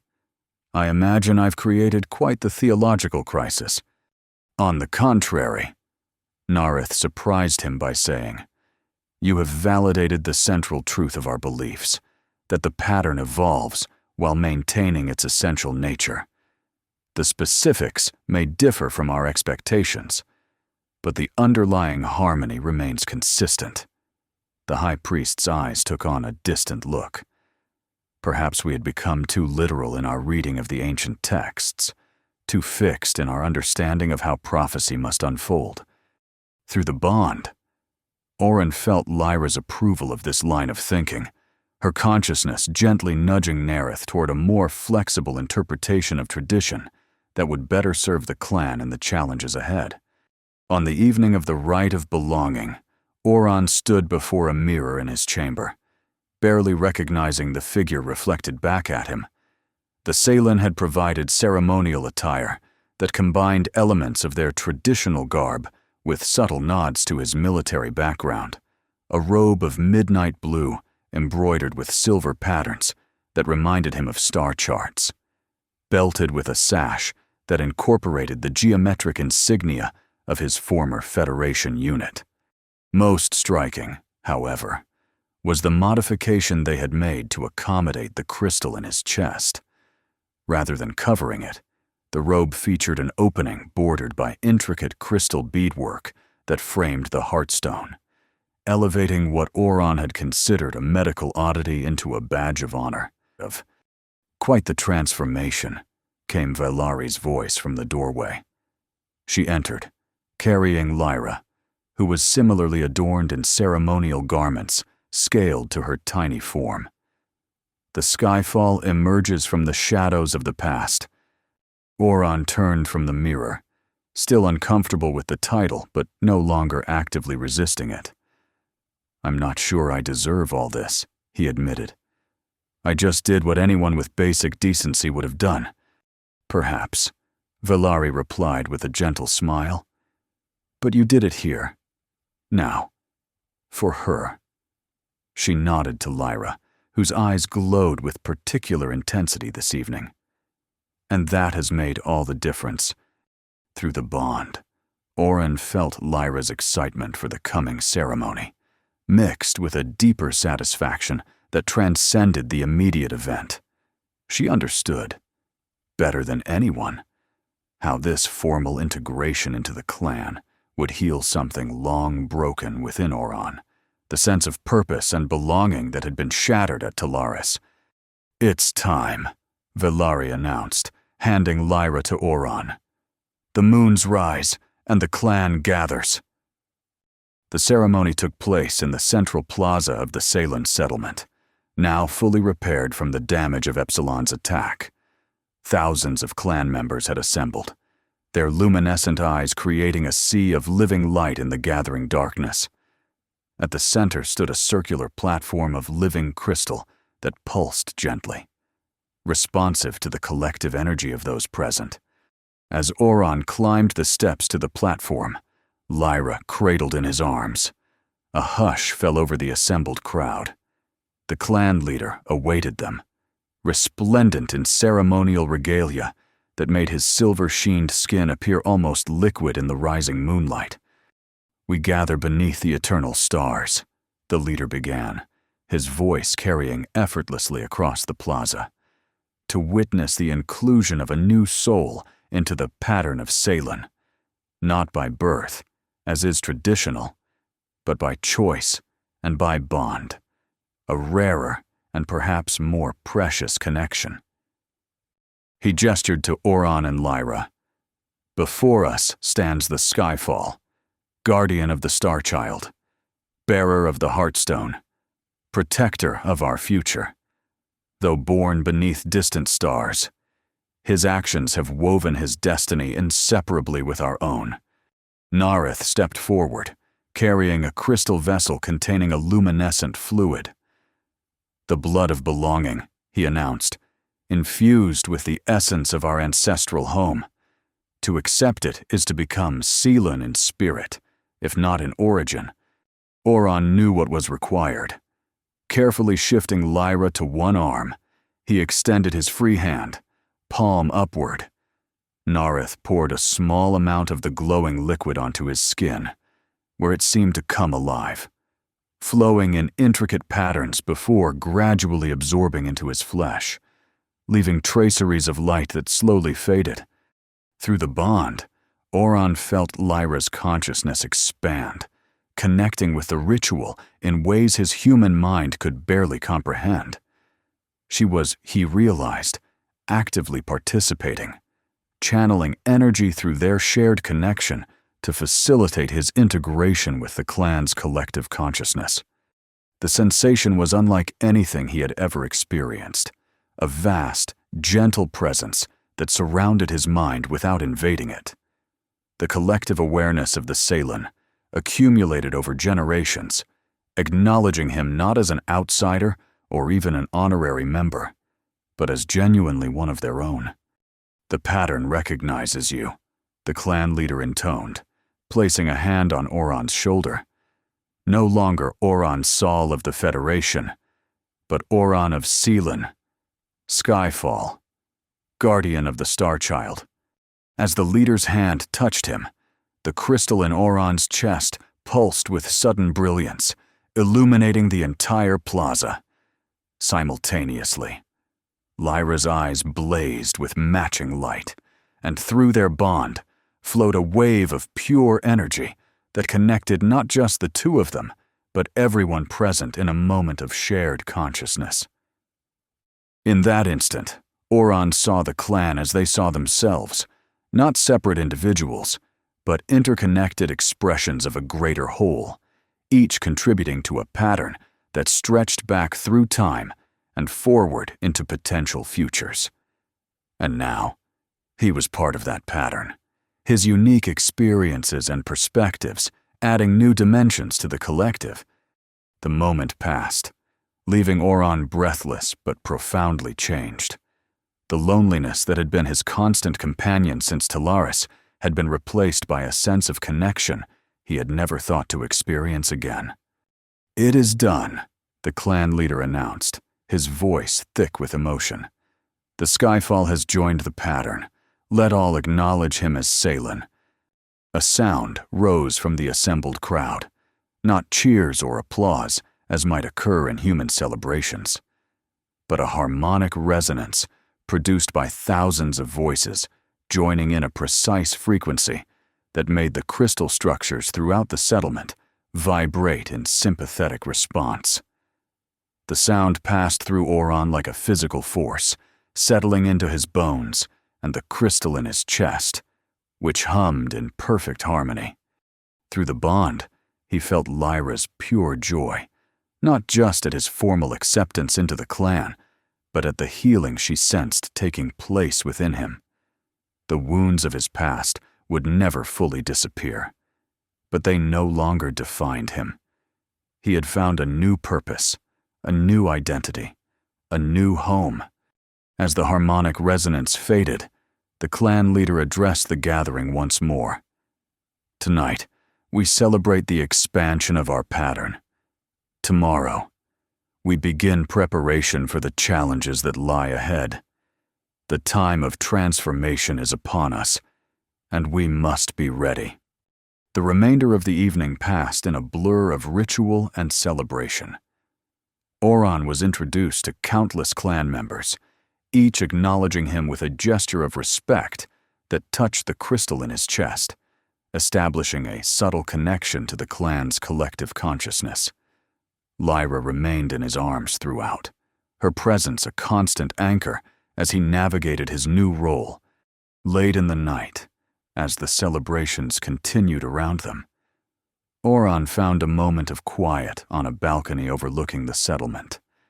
Lyra had finally succumbed to sleep, her tiny form nestled against his chest, the crystal's gentle pulse synchronizing with her breathing.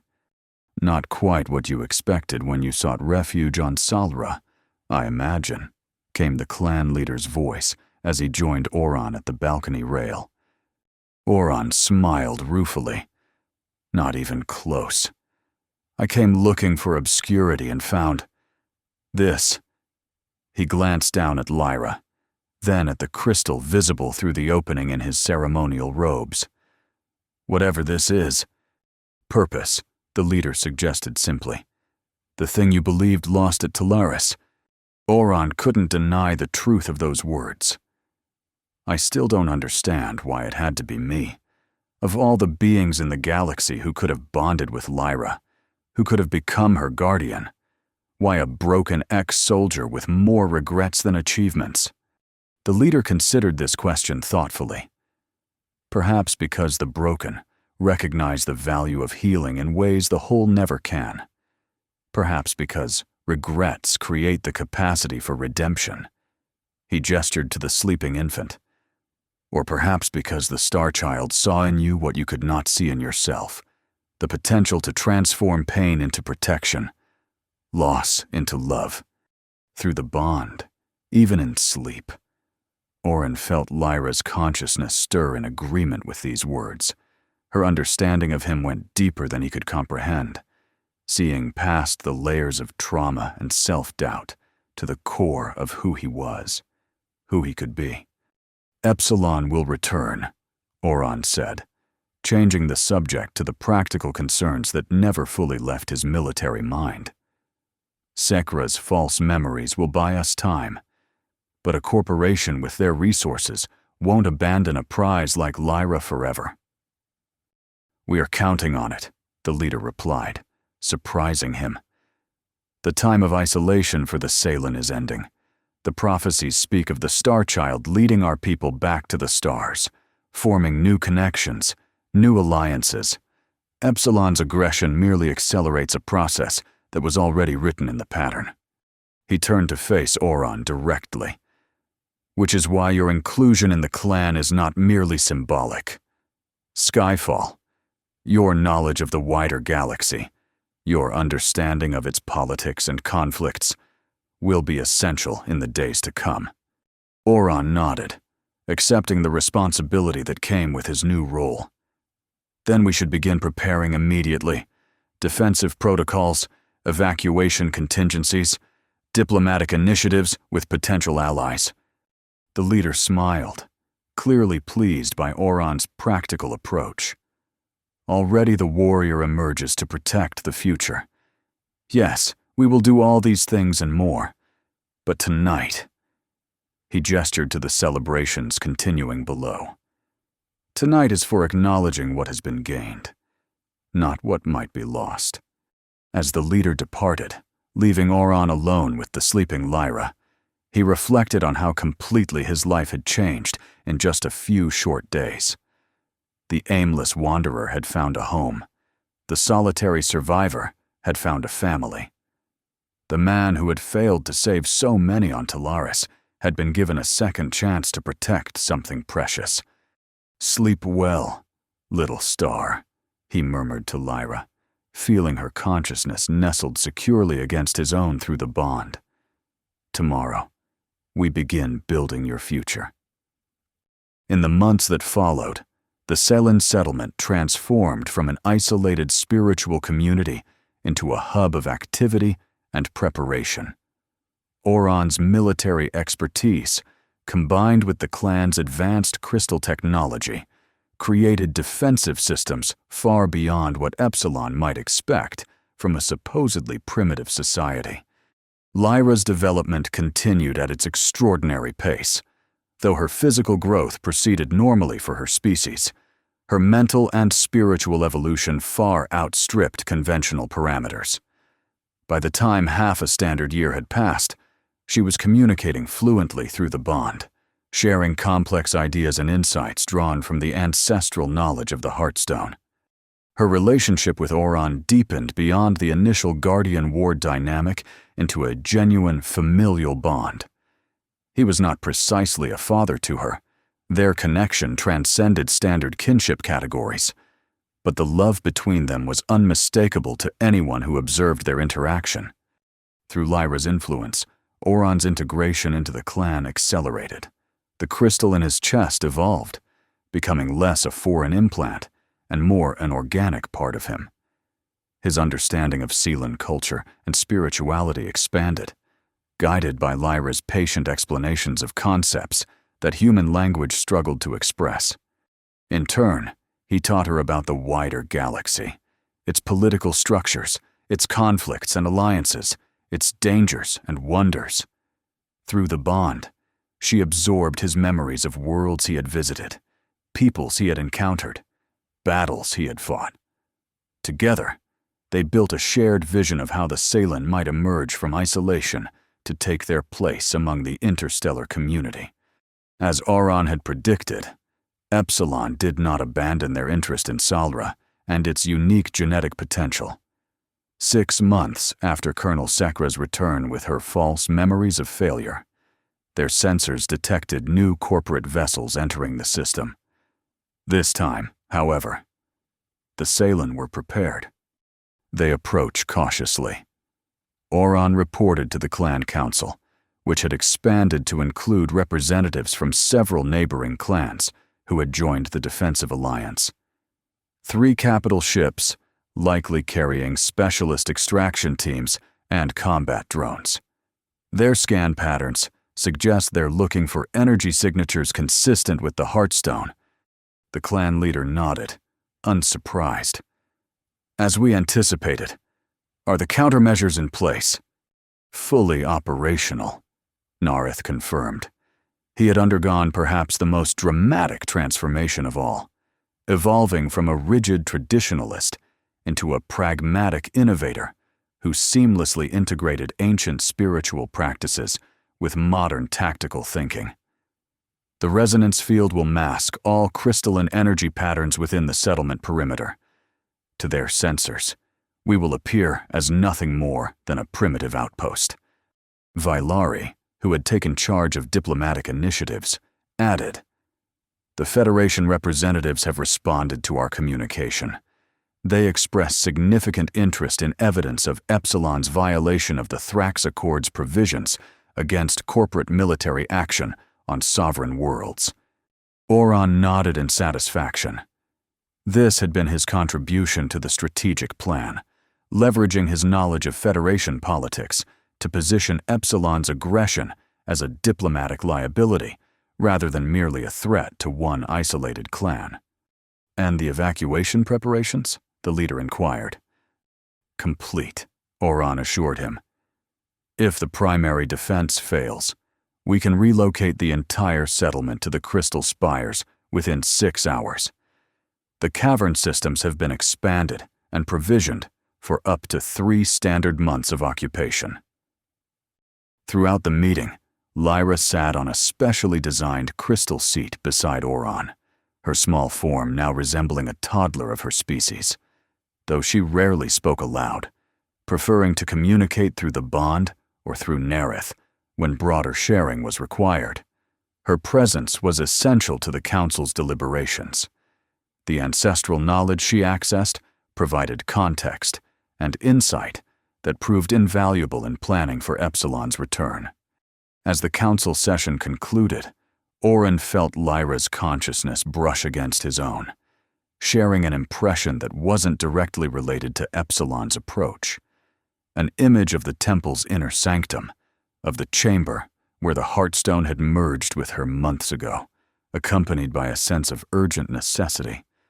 "You want to return to the communion chamber?" he asked her directly, accustomed to these sometimes cryptic communications. Lyra nodded, her luminescent eyes conveying intensity beyond her physical age. Through the bond, she conveyed not just the desire, but the reason. Something was changing in the energy pattern of Salra itself. Something connected to Epsilon's return, but extending beyond immediate tactical concerns. Oron had learned to trust these intuitions. "We'll go immediately," he assured her, lifting her from the crystal seat. To the clan leader, he explained, "Lyra senses something in the planet's energy field. We need to investigate before Epsilon comes within scanning range." The leader accepted this without question, having witnessed too many instances of Lyra's preternatural awareness to doubt her now. "Take whatever resources you require. The Council will continue refining our response to Epsilon's approach." As Oron carried Lyra toward the temple, he felt her consciousness expanding through their bond, reaching beyond their immediate surroundings to connect with the crystalline structures that formed Salra's unique geological foundation. Through her perception, he glimpsed a vast network of energy flowing beneath the planet's surface, rivers of power following patterns that seemed simultaneously random and perfectly ordered. "What are you seeing, little star?" he asked softly as they entered the temple precincts. In response, she shared not images, but a concept. The planet as a living entity, its crystalline formations functioning as a neural network of planetary scale. Epsilon's ships had triggered a response in this network, activating defensive systems dormant for millennia. The communion chamber, when they reached it, hummed with energy. The altar where Lyra had received the Heartstone now glowed with internal light, responding to her presence as she approached in Oron's arms. He set her down gently beside the altar, watching as she placed her small hands on its crystalline surface. Through their bond, he felt her consciousness merge with the larger awareness of the planet itself, a vast, ancient intelligence that operated on timescales beyond human comprehension. The crystal in his chest warmed, drawing him into the connection. Through Lyra's mediation, he perceived what she had sensed. Salra was awakening from a long dormancy, its planetary consciousness responding to the threat posed by Epsilon, not just to the Saloon, but to the complex crystal ecosystem that underpinned all life on the planet. The planet itself is alive, he breathed in wonder, finally understanding what the Salen had always known intuitively, that their spiritual traditions were based on a genuine communion with a sentient world. Lyra nodded, her eyes now glowing with the same intensity as the altar. Through the bond, she conveyed a startling revelation. Epsilon's interest in her genetic structure was a misdirected attempt to access something far more profound. The evolutionary accelerant they sought wasn't contained within her DNA, but in the resonant connection between Salran physiology and the planet's crystalline consciousness. The communion that had given her access to ancestral knowledge was not merely a spiritual ritual, but a literal merging with the accumulated experiences of countless generations, stored within the crystal network that spanned the entire planet. And now, that network was activating ancient defense protocols, not merely to protect the Saloon, but to preserve the integrity of the planetary consciousness itself from exploitation. As this understanding crystallized between them, Oron felt a surge of energy through the bond, not from Lyra this time, but from the planet, using their connection as a conduit to communicate with him directly. Images flashed through his mind, crystal formations rising from Salra's surface to form a defensive lattice, energy fields capable of disrupting the molecular cohesion of Epsilon's ships, communication networks that could broadcast evidence of corporate aggression across Federation channels. The planet wants to help us, he realized aloud, awed by the immensity of the consciousness touching his own. It's offering defensive capabilities we never imagined. Lyra's small face was solemn as she nodded, her hand still pressed to the altar. Through their bond, she conveyed the complexity of the situation. Accepting the planet's assistance would irrevocably change the Saloon's relationship with Salra, accelerating the cultural transformation that her arrival had initiated. The isolated, spiritually focused society they had been would evolve into something new, a true partnership between a sentient species and a conscious world, both reaching outward to engage with the wider galaxy. Oron understood the weight of this moment, just as his individual life had been transformed by the blood bond with Lyra. Now the entire clan, perhaps all of Salra's inhabitants, stood at a similar threshold of change. "Is this what the prophecies meant?" he asked Lyra. "Not just your role in leading the Salen to the stars, but awakening Salra itself?" Through the bond, he felt her confirmation, along with a gentle reminder that prophecy was never about predicting a fixed future, but about recognizing patterns that transcended time, seeing the potential for transformation inherent in every moment of choice. And this was such a moment. The clan could reject the planet's offered assistance, maintain their traditional isolation, and face Epsilon with only the defenses they had already prepared. Or they could embrace this new connection, accepting both its power and its implications for their future development. "We should bring the council here," Oron suggested. "This decision affects all Salen, not just us."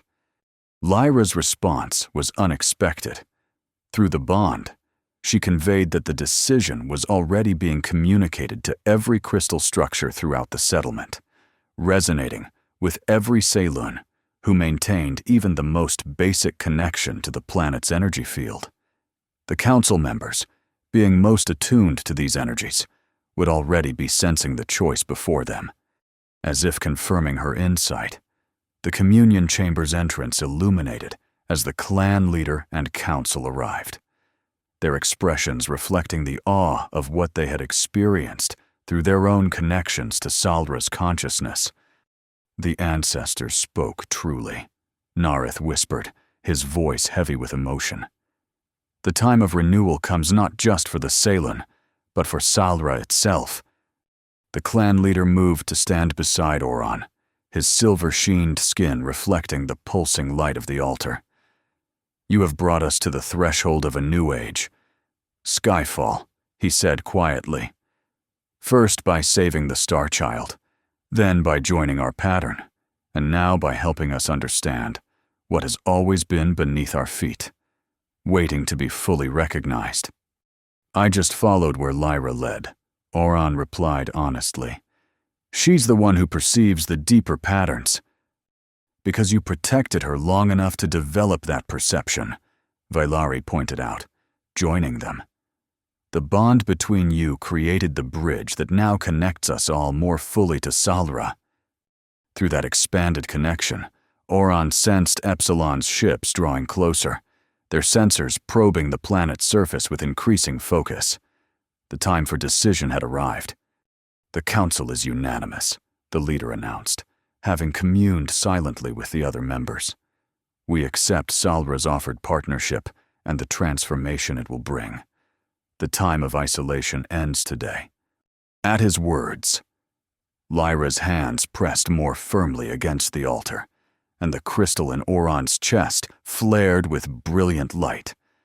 Through their bond, he felt her consciousness expand exponentially, merging more completely with the planetary awareness, while somehow remaining distinctly herself. Energy surged through the temple, through the settlement, through the crystalline veins that traversed Salra's crust. Oron watched in amazement as crystal formations throughout the valley began to reconfigure themselves, growing and reshaping to form a network of towers and arches that pulsed with coherent energy.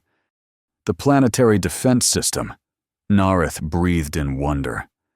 "Not constructed by the ancestors as our texts claim, but grown by Salra itself when needed." Outside the temple, similar transformations were occurring across the settlement.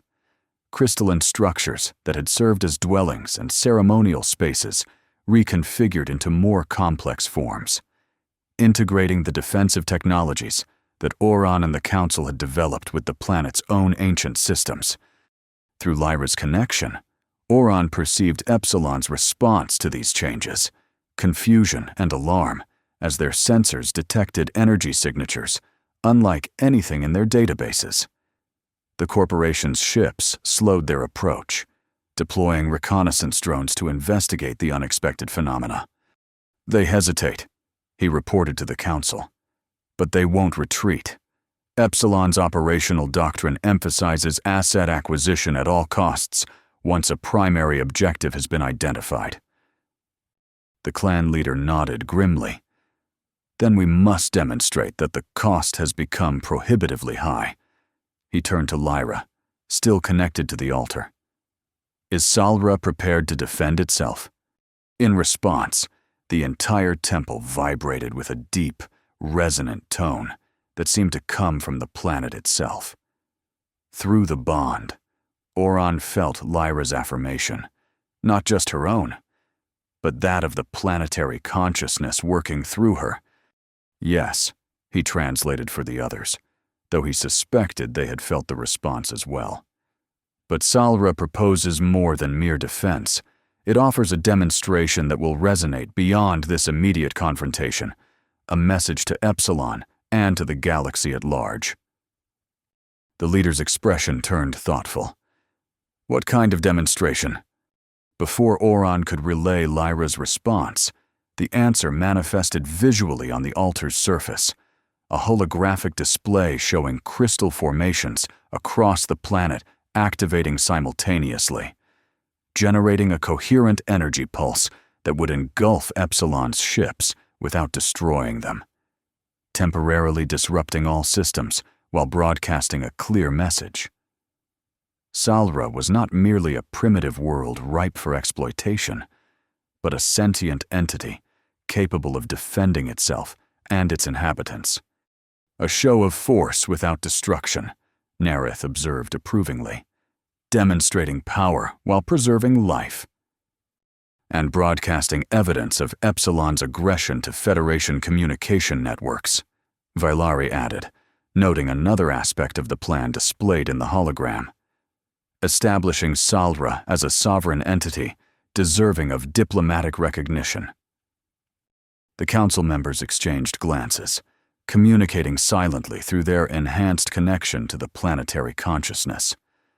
After a moment, the leader nodded decisively. "We consent to Salra's proposal," he announced. "Let the demonstration commence."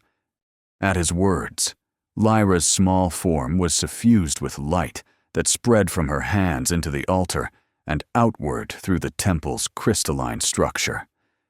The resonant tone deepened, becoming a harmonic chord that vibrated at a frequency Oron felt in his bones and in the crystal embedded in his chest.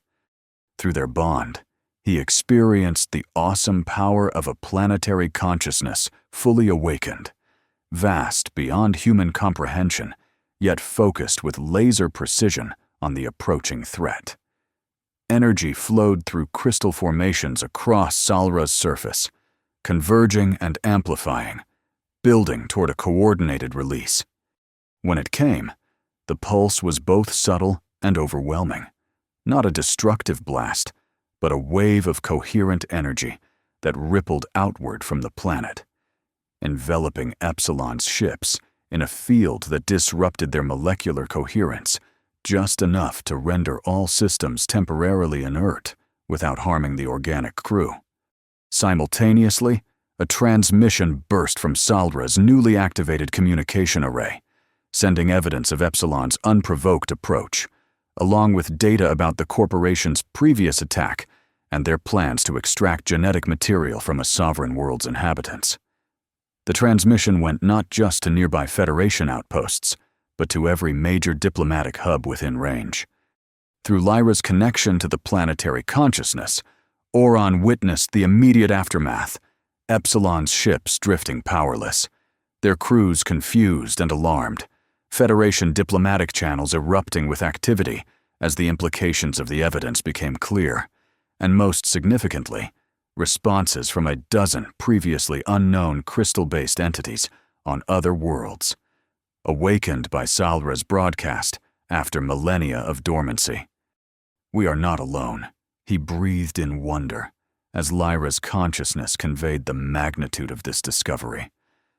There are other worlds like Salra throughout the galaxy, other crystal-based consciousnesses that have been waiting, watching, evolving in their own ways.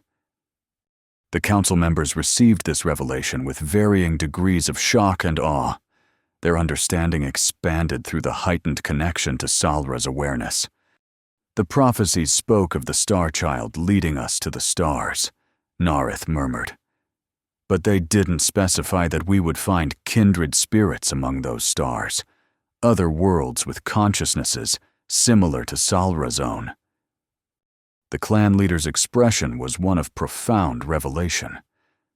Perhaps this is the true meaning of the time of renewal, not merely a new phase for the Selun, or even for Salra, but for an entire network of conscious worlds reconnecting after eons of separation. As the implications of this discovery rippled through the council, Lyra finally removed her hands from the altar, the glow surrounding her diminishing to its normal luminescence. She turned to Oron, reaching for him with a gesture that was suddenly reminiscent of the infant he had first protected, a simple request to be held. He lifted her into his arms, feeling both the familiar weight of her small body and the vastly expanded consciousness that now resided within it. Through their bond, she shared her exhaustion after channeling so much of the planetary energy, but also her deep satisfaction at what had been accomplished. "You've changed everything, little star," he told her softly. "For the Salen, for Salra, perhaps for the entire galaxy." Her response through the bond was characteristically humble. She had merely been the catalyst, the bridge between potentials. The true transformation had come from countless choices made by others. His decision to shield her from harm, Vailari's choice to perform the blood bonding, Narith's evolution from rigid traditionalist to adaptive guardian, the Council's willingness to embrace change, and ultimately, Salra's own decision to fully awaken after ages of quiet observation. As the Council dispersed to manage the aftermath of the demonstration and prepare for the diplomatic opportunities it had created, Oron carried Lyra from the temple into the evening air. The settlement had been transformed by Salra's awakening. Crystal formations that had been purely decorative now pulsed with conscious energy, responding to the thoughts and emotions of the Salen who moved among them. In the sky above, Epsilon's ships remained suspended in the disruptive field, powerless but undamaged. Soon, Oron knew, Federation peacekeeping vessels would arrive, drawn by the evidence of corporate military action against a sovereign world. Epsilon would face sanctions, investigations, possibly the end of their research into evolutionary accelerants altogether. But those were concerns for tomorrow. Tonight, as Salra's 3 moons rose in perfect alignment, a rare configuration that the Salen had always considered auspicious, Oron stood with Lyra in his arms, looking out over the transformed settlement that had become his home. "Not bad for a broken soldier who just wanted to be left alone," he murmured, more to himself than to Lyra. Through their bond, he felt her gentle amusement at his persistent self-deprecation, along with her absolute certainty that he had been exactly where he needed to be, exactly who he needed to be, at the precise moment when it mattered most. The crystal in his chest pulsed warmly, in perfect harmony with Lyra's heartbeat and with the larger rhythm of Salra itself. For the first time since Talaris, Oron felt completely at peace, not because his past had been erased or his failures undone, but because he had found a future worth building, a family worth protecting, a home worth defending. "Where do we go from here, little star?" he asked Lyra softly, genuinely curious about her perception of the path ahead. Through their bond, she shared not a specific plan, but a vision of possibilities. The Salen emerging from isolation to engage with the Federation as equals, not subjects. Salra communicating with other crystal-based planetary consciousnesses, reviving ancient connections, and the two of them at the center of it all. Neither gods nor ordinary beings, but bridges between worlds, between species, between ways of understanding the universe. It would not be easy. Epsilon was only one of many powers that would covet what Salra and Lyra represented. The transition from isolation to engagement would strain Salen society in ways they had yet to fully appreciate. And the reawakening of a network of planetary consciousnesses would inevitably disrupt the existing political order of the galaxy. But for the first time in years, Oron looked toward an uncertain future, with hope rather than resignation. Whatever challenges awaited, he would face them with Lyra by his side, with the Salen clan at his back, and with the newly awakened consciousness of Salra itself supporting them all. "Not gods," he murmured, echoing his frequent insistence. just people trying to build something better than what came before. Lyra's response through their bond was simple but profound. Sometimes, that was all gods ever were.